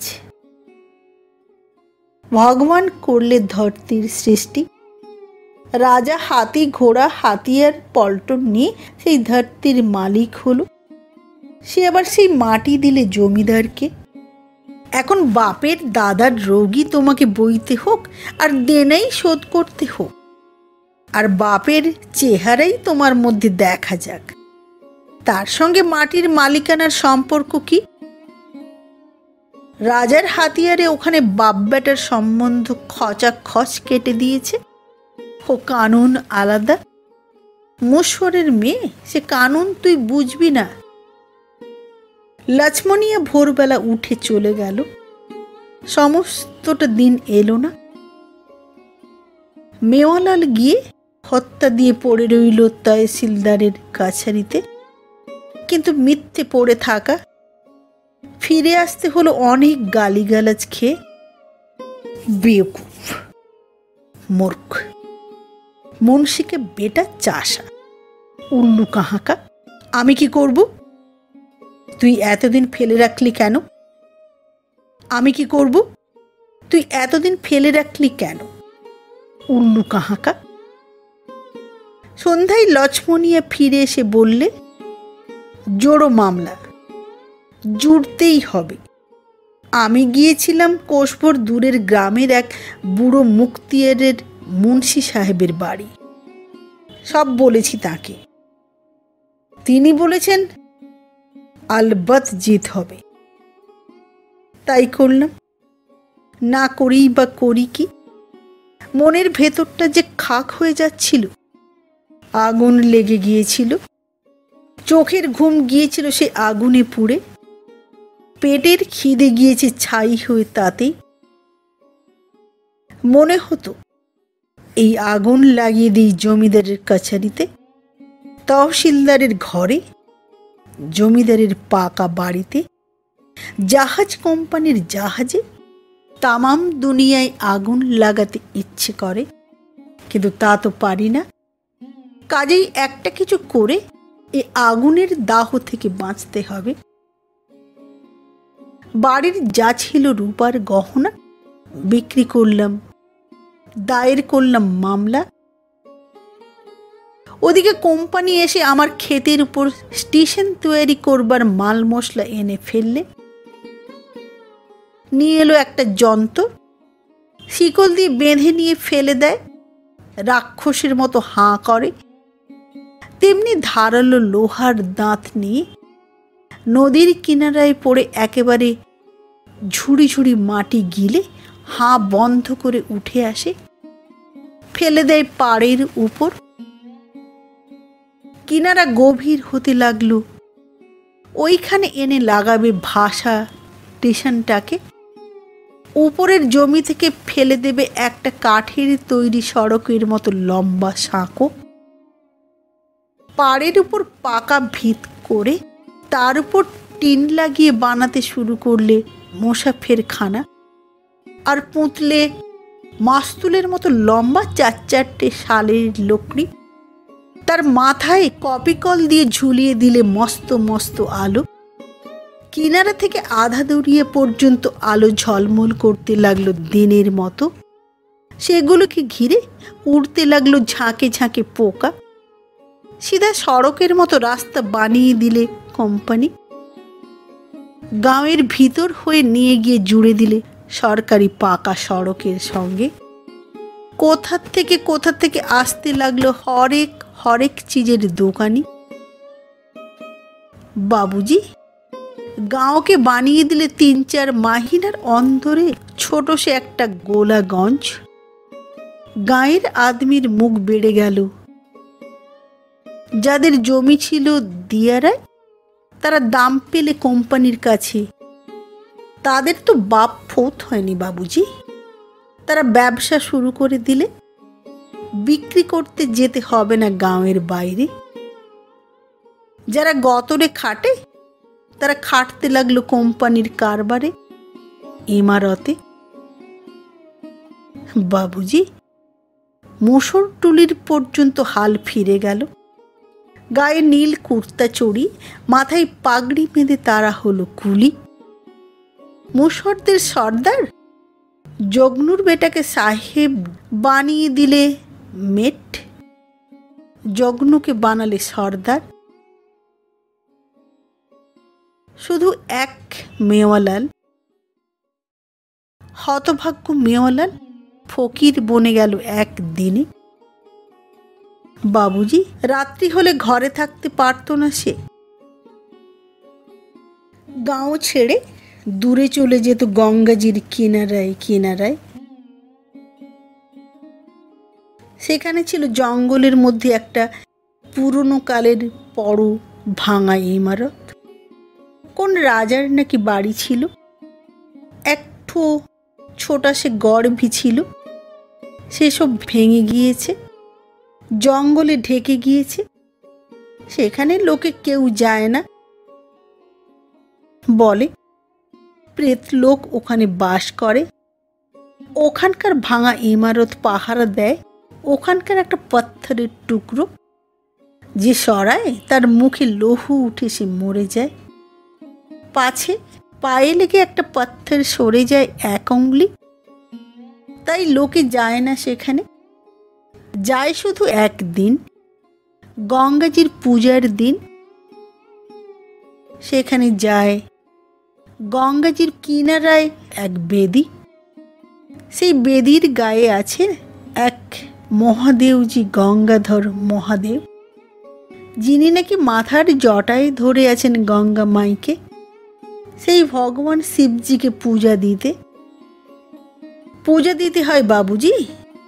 ফুল বেলের পাত্তা, ফল ফুল, আর চাপাতে হয় মহাদেবজির পায়ের তলার জন্য 1 ঝুড়ি গঙ্গাজির মাটি। মেওয়ালালের বুকে আগুন জ্বলে বাবুজি। দুনিয়ায় তার শান্তি নাই। সে তো জানের পরোয়া করে না। সে গ্রামের ওই আলো, ওই বাজারের হাসি হল্লা সইতে না পেরে চলে যেত সেখানে, মরণ হয়তো হোক। বিশ্বাস করো বাবুজি, সে বাউরা আদমির মতো ওই গঙ্গাধরজির আস্থানে বুক চাপড়ে চাপড়ে কেঁদে বেড়াতো, চিৎকার করে কাঁদত, হে গঙ্গাধরজি মেরে জমিন, হে মহাদেবজি মেরে ক্ষেত, হে দেবতা, হে ভগবান মেরে জমিন। এক এক সময় শুধুই চিৎকার করত, হে ভগবান, ভগবান, হে ভগবান, হে ভগবান। তার কান্না শুনে গঙ্গার বুকে নৌকার মাঝিরা ভাবত পীরেত কাঁদছে। তার কান্নার আওয়াজে চমকে শেয়ালেরা ছুটে পালিয়ে যেত পাশ দিয়ে, হুড়ার চলে যেত গোঁ শব্দ করে। মধ্যে মধ্যে আঁধারের মধ্যে দূরে দাঁড়িয়ে দেখত তাদের চোখগুলো জ্বলত জল জল করে। বুনো বড়াগুলো চরের মাটি খুঁড়ে কঁদ খেতে খেতে চমকে উঠত, তীরের মতো ছুটে চলে যেত জঙ্গলের মধ্যে। মেওয়ালাল গ্রাহ্যই করত না সেসব, সে তখন সত্যিই পাগল হয়ে যেত। মেওয়ালালজি, মেওয়ালাল। এক মুশহরের বেটি লক্ষ্মণিয়া জানত তার এই ঠিকানা, তার কলিজার অন্দরের এই হাল। মেওয়ালালের ক্ষেত খামার চলে গেছে, মেওয়ালালের ঘরের যা কিছু ছিল সেসবও গেছে। এখন লক্ষ্মণিয়া অন্যত্র চাকরি করে, গোটা গাঁয়ের লোক কাম করছে জাহাজ কোম্পানির কারবারে। শুধু মুশহরের বেটি ও পথে হাঁটে না, সে চাকরানির কাম নিয়েছে ভিন গাঁয়ে, সেই বুড়া মুক্তিয়ারের মুন্সিবাবুর বাড়িতে। সকালে উঠে চলে যায়, ফেরে রাত্রে। ফিরে মেওয়ালালের বাড়ি এসে খবর দেয় মামলার। বুড়া মুক্তিয়ারের মুন্সি মামলার ভার নিয়েছে, সে নিজে তদ্বির করে। ওই জমিদার, ওর উপর মুক্তিয়ারের মুন্সি বুড়ার ভারী আক্রোশ। মুক্তিয়ারের কেনা এক জমি জমিদার মেওয়ালালের জমিনের মতোই কেড়ে নিয়েছে কিছুদিন আগে।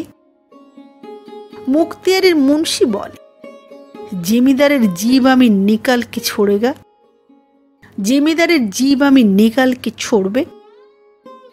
লক্ষ্মণিয়া ফেরে সেই সব আশার কথা নিয়ে। মেওয়ালালকে বাড়িতে পেলে বলে সেই সব কথা, না পেলে গঙ্গার কিনারায় কিনারায় চলে আসে একা পীরেতের মতো। মুশহরের বেটির ভয় নাই। এক ডান্ডা হাতে চলে এসে ওই গঙ্গাধরজির জঙ্গলে ভাঙা গড়ের পাথরের দেওয়ালের উপর দাঁড়িয়ে ডাকে, মেওয়ালালজি, বাবু মেওয়ালাল। মেওয়ালালের কানে ওর আওয়াজ এলে সে খানিকটা ঠান্ডা হয়। মেওয়ালালের মনে হয় ওই লক্ষ্মণিয়া যদি দিনরাত বসে থাকে তার পাশে, তবে তার বুকের এই দাহ জুড়িয়ে যায়, কিন্তু বলতে পারে না সে কথা। লক্ষ্মণিয়ার আওয়াজ শুনে সে এগিয়ে এসে সাড়া দেয়, লক্ষ্মণিয়া, বাবু মেওয়ালাল। ছি মেওয়ালালজি, তোমাকে কত বারণ করি, তবু তুমি এসেছো এখানে। হর রোজ আসছো, আমার কথা শুনছো না তুমি। বাবু সাহেব। মেওয়ালাল হাউ হাউ করে কাঁদে। লক্ষ্মণিয়া তার হাত ধরে টেনে পাথরের দেওয়ালের উপর বসায়, নিজের আঁচলখানা মেওয়ালালের হাতে দিয়ে বলে, নাও চোখ মোছো। তারপর বলতে শুরু করে মুক্তিয়ারের মুন্সি বাবুর কথা। মেওয়ালালকে উঠিয়ে বাড়ি ফেরার কথা ভুলে যায়, বলে, বাবু সাহেব।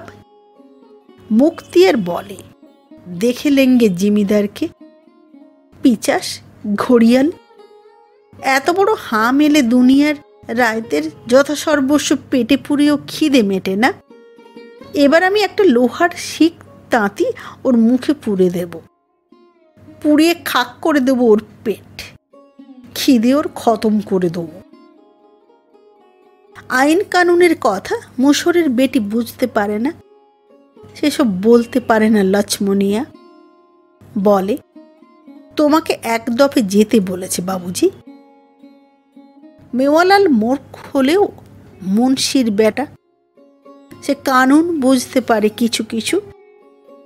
দিয়ারা জমির অবস্থা রায়তি জমির চেয়েও খারাপ। ওর বন্দোবস্তি রায়তি জমির মতো। তার আশা ছিল না। তবে মুক্তিয়ারের মুন্সি বলে, দেশের হাল নাকি অনেক বদল হয়েছে। হোক না দিয়ারা জমি, 3 পুরুষ তোরা এই জমিন ভোগ করছিস, এইটাই হলো বড় কথা। ওইটুকু শক্তও নয়। এমন এমন কথা বলে মুক্তিয়ারের মুন্সিবাবু যে মেওয়ালালের ঠান্ডা রক্ত চঞ্চন করে ওঠে। তার আশা হয় নতুন কিছু বেচে আবার টাকা সংগ্রহ করে মুক্তিয়ারের মুন্সির হাতে এনে দেয়। সেদিন লক্ষ্মণিয়া মেওয়ালালের হাতে ঝাঁকি দিয়ে বললে, মামলা ফতে হো গিয়া বাবুজি, মেরে মেওয়ালাল জি, ফতে হো গিয়া। লক্ষ্মণিয়া খিলখিল করে হাসলে। চিৎকার করে উঠল মেওয়ালাল, হায় হায়, হো হো, হায় হায়। গঙ্গাজির বুকের উপর যাচ্ছিল একটা কেরায়া নৌকা, তার উপরে কারা কেঁদে উঠল।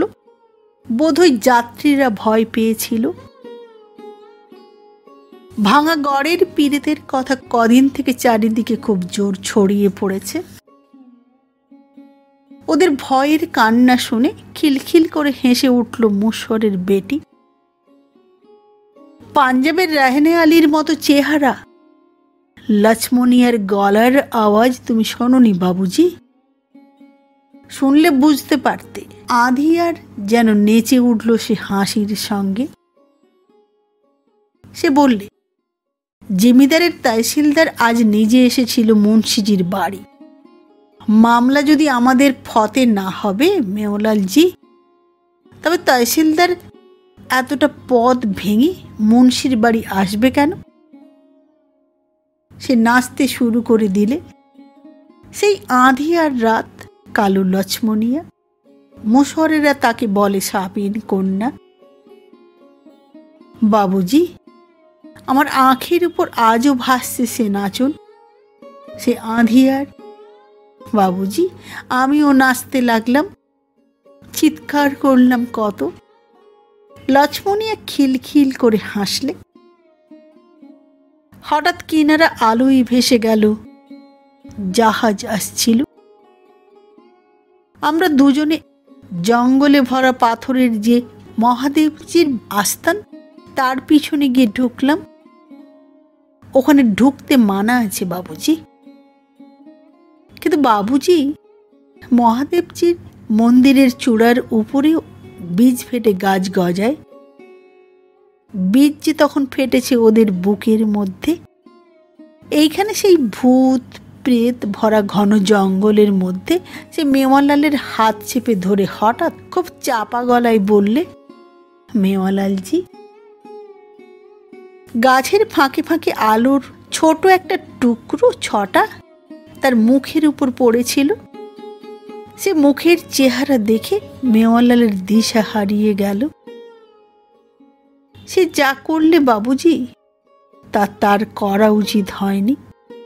পাগল হয়ে গেল বোধহয়। সে লক্ষ্মণিয়াকে টেনে বুকে জড়িয়ে ধরলে। মুখে শুধু একটি কথা সে বলতে পারলে, পিয়ারি। অদ্ভুত বাবুজি মেয়ে জাত। লক্ষ্মণিয়া কথা বললে না, বার্তা বললে না, কাঁদতে লাগলো। ফুঁপিয়ে ফুঁপিয়ে কাঁদতে লাগলো। সারাটা রাত কেটে গেল। সকাল হয়ে গেল। সূরজ নারায়ণের 6টা ঝলক দিয়ে উঠল সামনে পূর্ব দিকে। চোখে আলো লেগে জেগে মেওয়ালাল দেখলে লক্ষ্মণিয়ার নাই।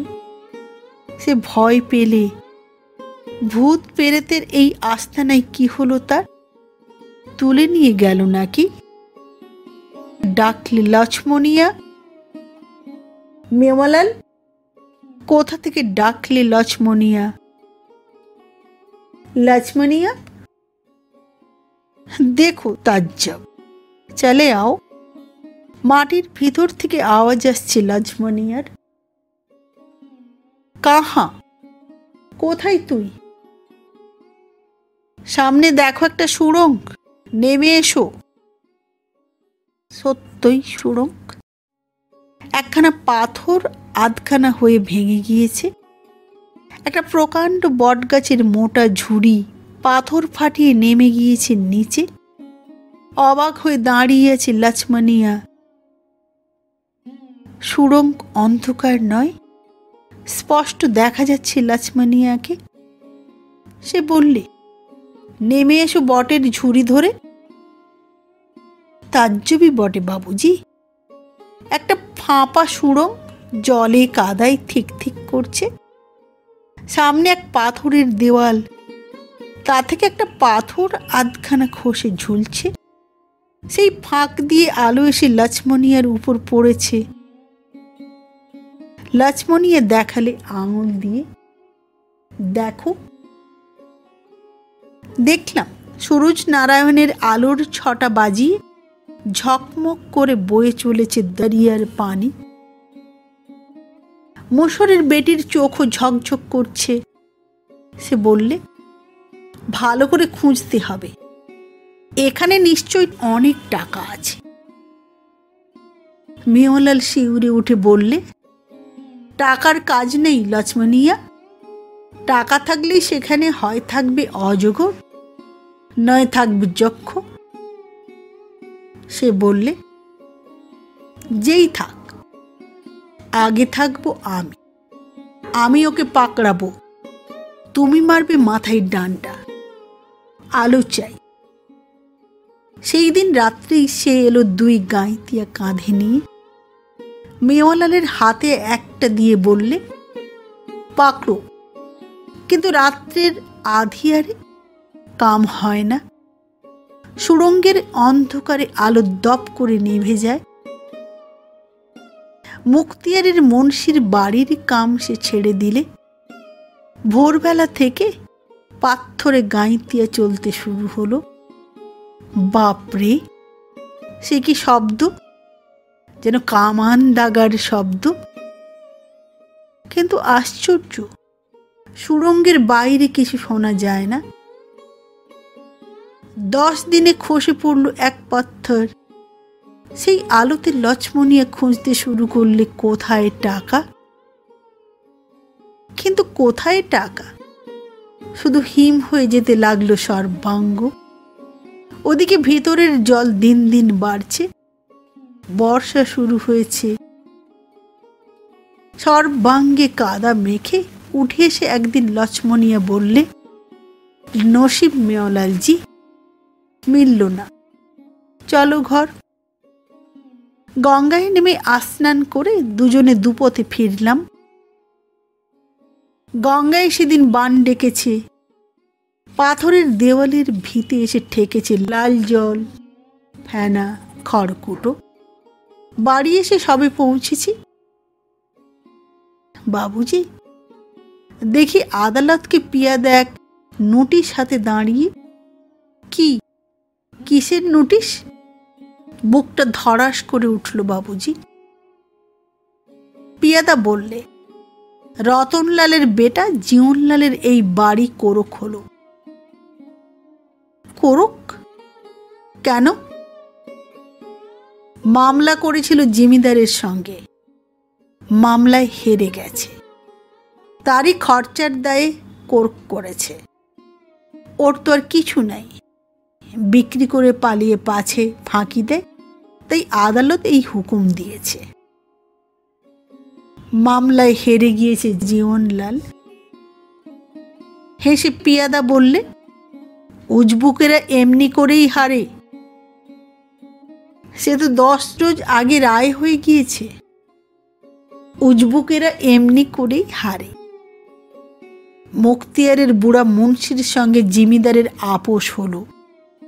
ওর কোনো জমিন জিমিদার নিয়েছিল, ফিরে দিলে। বাস, মুন্সি বুড়া একদম গায়েব করলে নিজেকে। উকিল পেলে না টাকা। মামলা হলো জিমিদারের মায়ের খরচার ডিক্রি। খুব একচোট হাসলে পিয়াদা হা হা করে। জীবনলাল হাসলে হা হা হা করে ওরই সঙ্গে। বাস, একদম মগজ বিগড়ে গেল। জঙ্গলে বসে দিন রাত হাসতে লাগলো। লক্ষ্মণিয়া মুশফরকে বেটি ডাকলেও সাড়া দেয় না।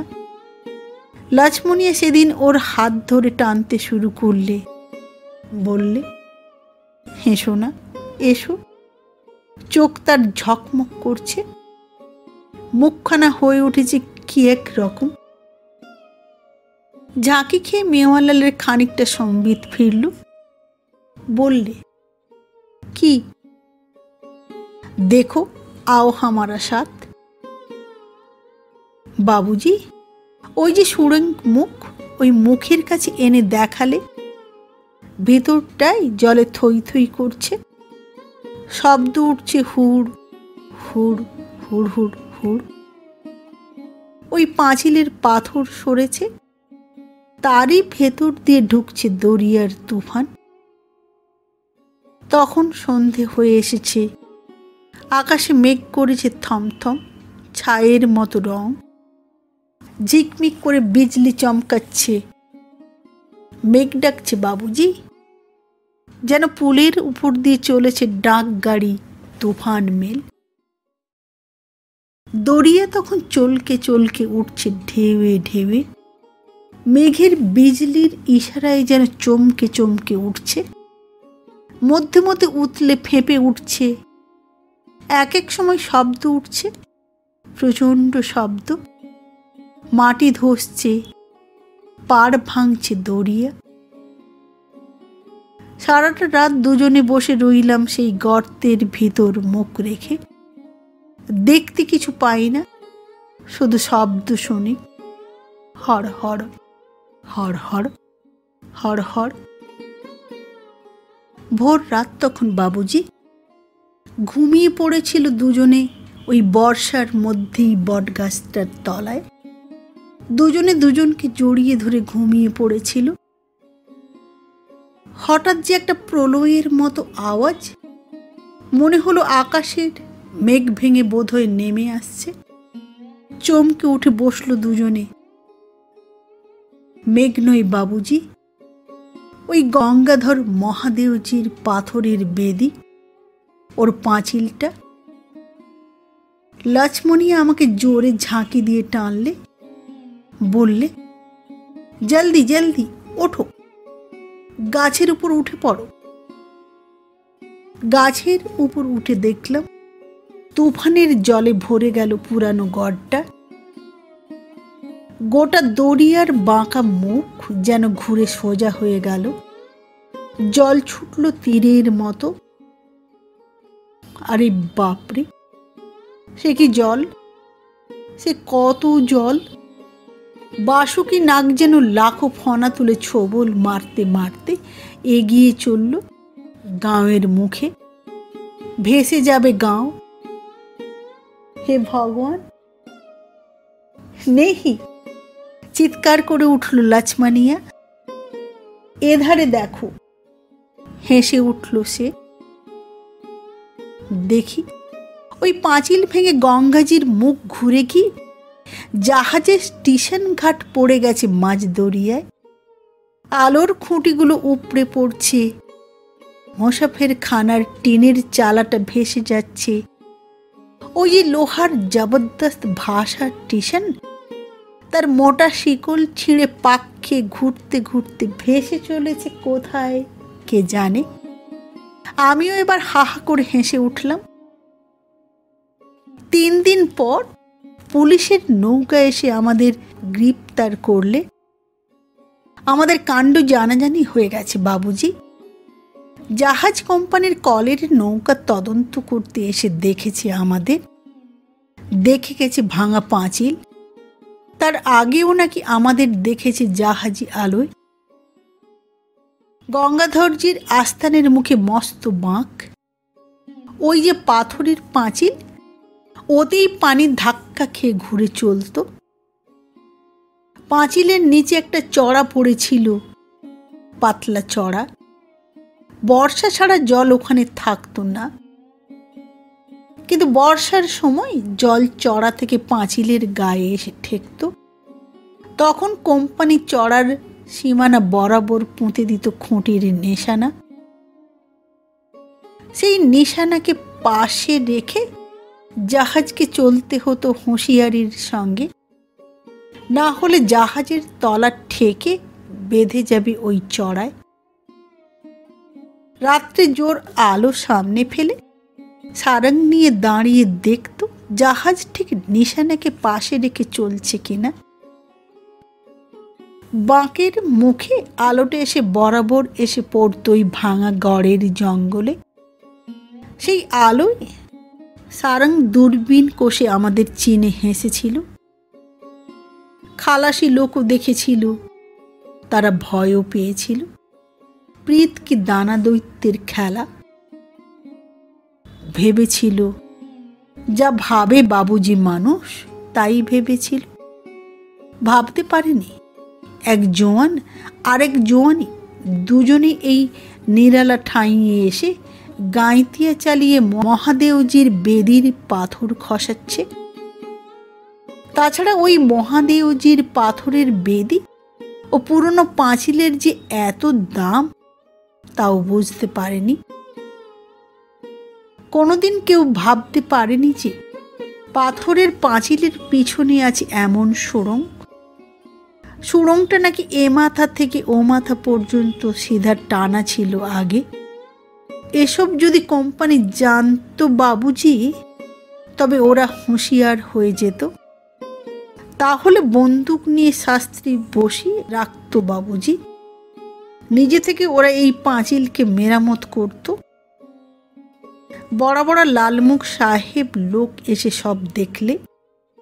ওহি যে কালা সাহেব, যে নাকি এসেছিল জরিপ করতে, স্টেশনের জায়গা দেখতে বাবুজি, ওর নকরি ওহি কসুর নিয়ে এক কলমে খতম হয়ে গেল। আমাদের দুজনের মেয়াদ হয়ে গেল। বড় আদালতে জুরি নিয়ে বিচার হলো বাবুজি। তামাম দেশ ভেসে গিয়েছে, স্টেশনের পাত্তা পর্যন্ত নাই। বাবুজি, বাবুজি, আমার দিয়ারা জমির বিলকুল মাটি গঙ্গাজি খেয়ে নিয়ে পেটে পুড়েছে। সেখানে বিছিয়ে দিয়েছে মিহি বালুকে পথ। আমার সাজা হলো 5 বছর, লক্ষ্মণিয়ার হলো 2 বছর। সরকারি উকিল সাহেব সওয়ালে বললে, যে কাম করেছে তাতে ওদের ফাঁসিতে লটকে দেওয়া উচিত, क्योंकि তামাম এক এলাকা বরবাদ করে দিয়েছে দরিয়ার তুফান। আমি মনে মনে বলেছিলাম সেদিন, দাও লটকে, कुछ अफसोस नहीं। জানো বাবুজি, জমিদারের কাছারি গিয়েছে তুফানে, স্টেশন গিয়েছে। আর বাবুজি, ওই যে মুক্তিয়ারের মুন্সি যে বেইমানি করেছিল, তারও বাড়িঘর তামাম পড়ে গিয়েছে। আমার আর ফাঁসিতে লটকাতে আফসোস কি তখন? আমার উকিল সরকার থেকে দিয়েছিল উকিল, আমি দিইনি। সে বললে, কসুর খুব বড়, তাতে আর ভুল কি? কিন্তু ওরা তো মতলবে পাথর সরায়নি। ওরা কি করে জানবে এমন হবে? ওরা ও মতলবে পাথর সরায়নি। বড় বড় সাহেব লোকের মগজে যা আসেনি, সে ওদের মগজে আসবে কি করে? ওরা সুড়ঙ্গ দেখে সেখানে খুঁজতে গিয়েছিল টাকা। জজ বাহাদুর আর জুরি লোক মানলে সে কথা। আর মেনে নিলে লক্ষ্মণী আর কসুর এতে কম? ভাবলে তারা আমিই তাকে ভুলিয়ে এ কামের সঙ্গে নিয়েছি। ওকে দিলে 2 বছর। আমি খুব খুশি হলাম। ভগবানকে বললাম, এদের তুমি মঙ্গল করো। প্রণাম করলাম গঙ্গা মাইকে। প্রণাম তোমাকে লাখো প্রণাম মাইজি। আমার উপর অবিচারের তুমি সাজা দিয়েছ। হাসতে হাসতে চলে গেলাম ফাটকে। মগজ আমার সাপ হয়ে গেল বাবুজি। 5 বারিশ কোথা দিয়ে কেটে গেল জানতে পারলাম না। কি করে জানতে পারবো বলো? তখন যে আমি পেয়েছি, মিল গিয়া হামারা। কি বলছো বাবুজি? কি পেয়েছি? লক্ষ্মণীকে পেয়েছি আমি। থাক না কেন সে আলাদা জেলে, তবু তাকে পেয়েছি। এক মজার পাওয়া বাবুজি। কি করে পায় তা জানি না, তবে পায়। দিন রাত ও আমার আঁখের সামনে থাকতো। রাত্রে বাবুজি আঁধিয়ারের মধ্যে ওর সঙ্গে সত্যি সত্যি কথা কইতাম আমি। অন্য অন্য কয়েদি লোক আমাকে বলতো পাগল বাউরা। আমি হাসতাম। হাসতে হাসতে এক রোজ বেরিয়ে এলাম জেল থেকে। হঠাৎ মাটিওয়ালার চেহারা পাল্টে গেল।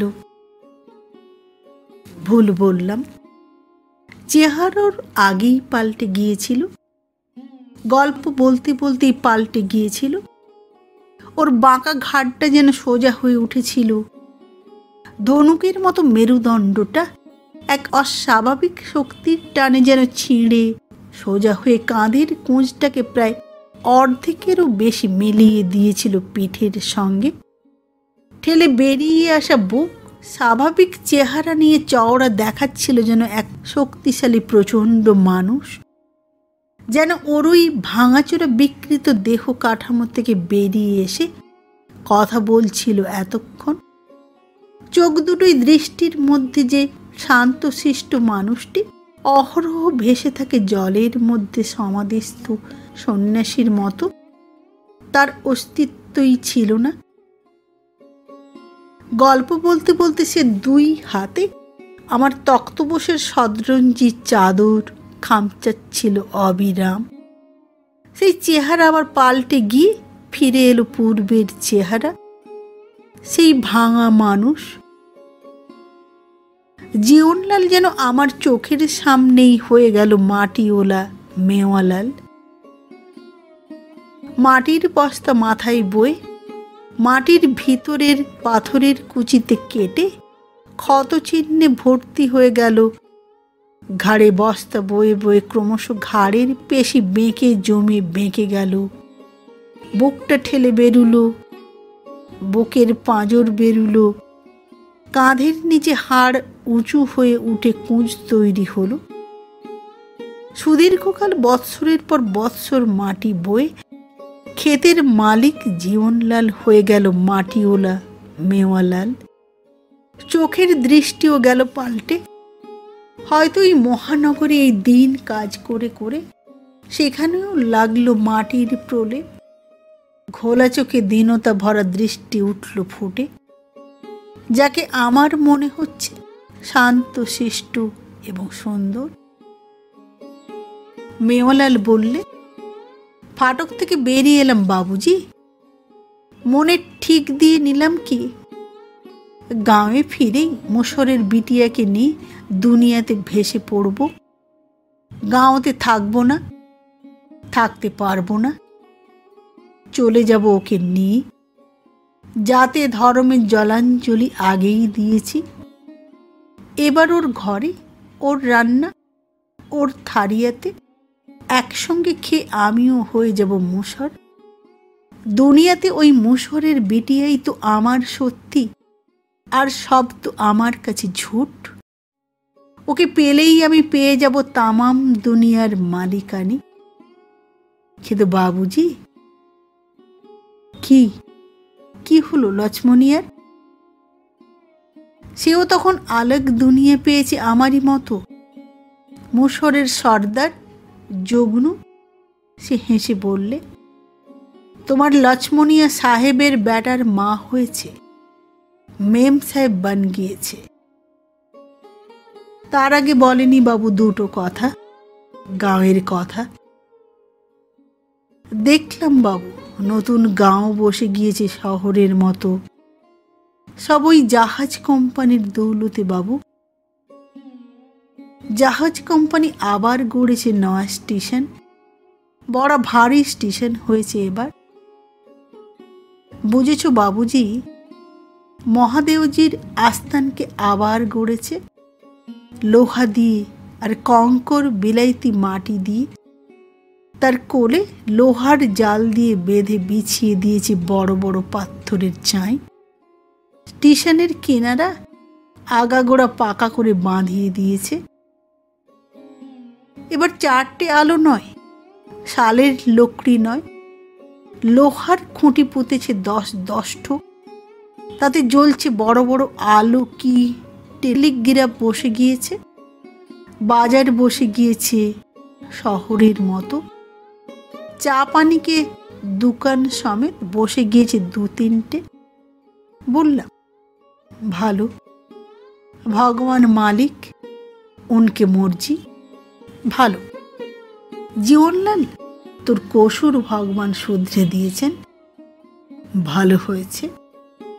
দেখতে দেখতেই চলে গেলাম ওই মহাদেবজির আস্তানের দিকে।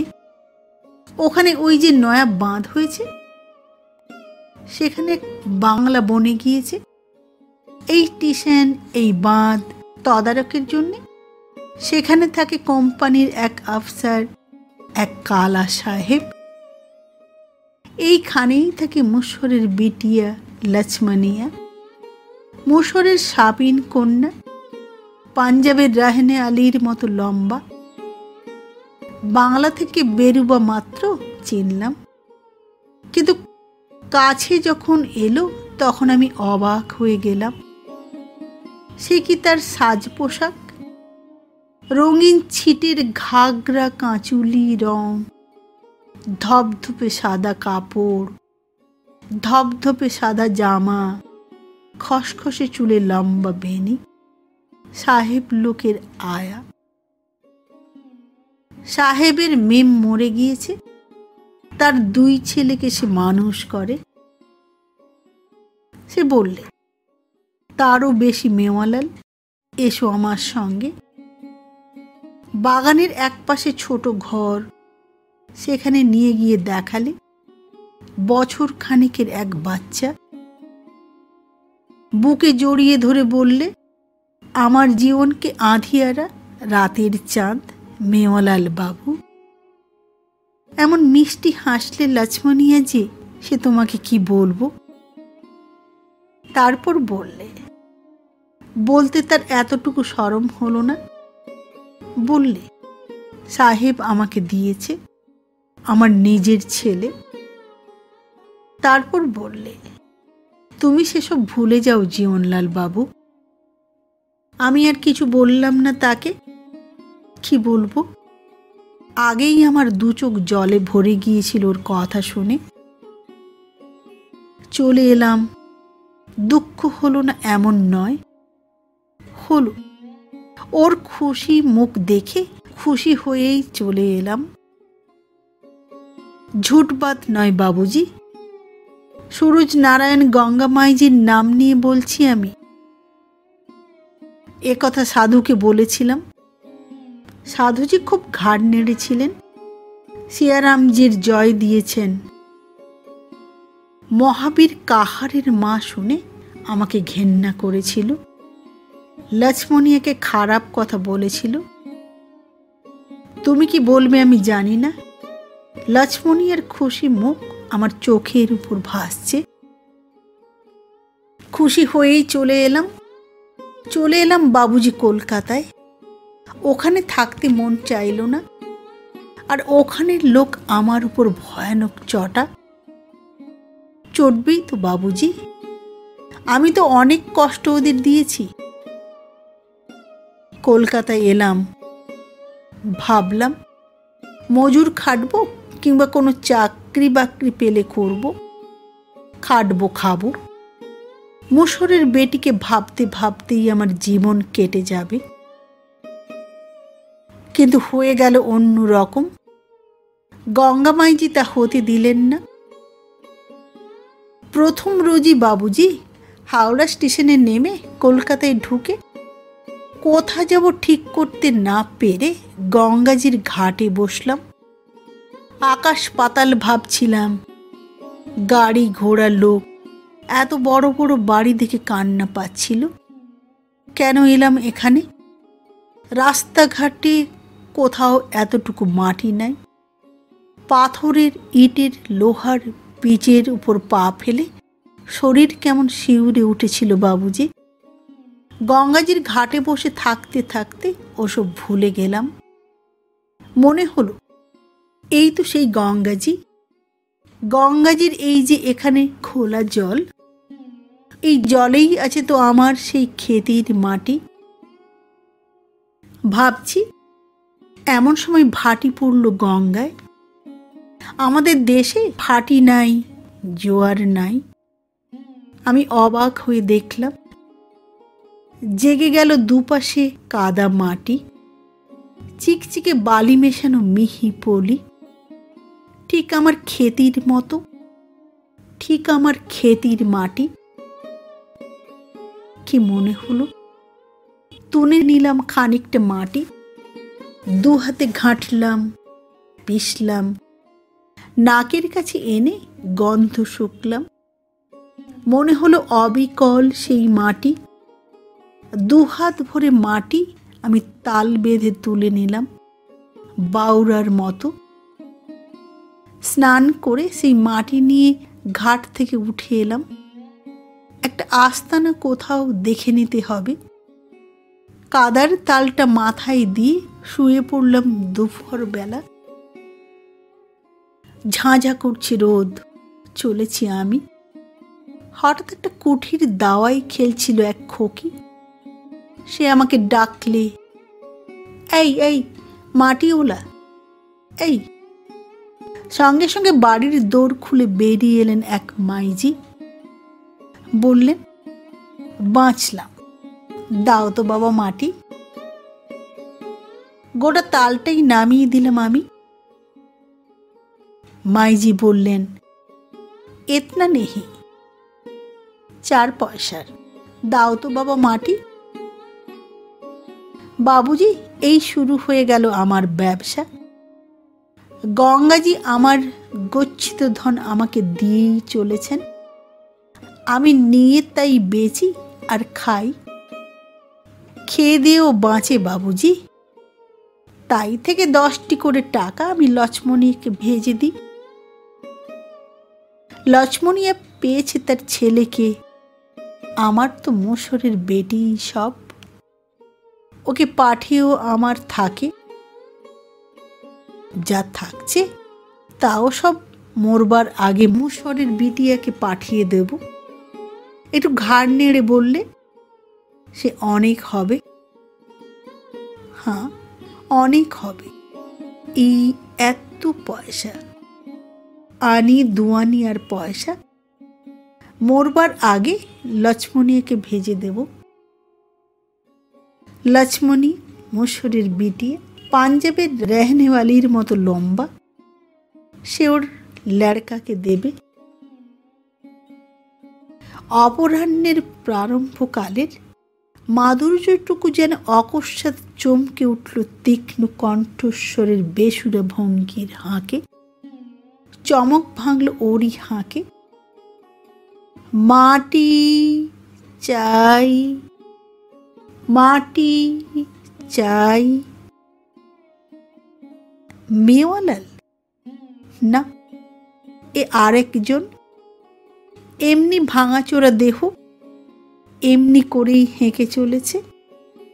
এও হয়তো মাটি হারিয়ে মহানগরীতে মাটি কুড়িয়ে বেঁচে বেড়াচ্ছে দৌড়ে দৌড়ে। মাটি চাই, মাটি।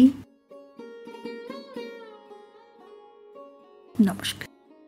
মাটি গল্পটি পাঠ করে শোনালাম। আগামী পর্বে দেখা হবে একটি নতুন গল্প নিয়ে। আজকের মতো নমস্কার।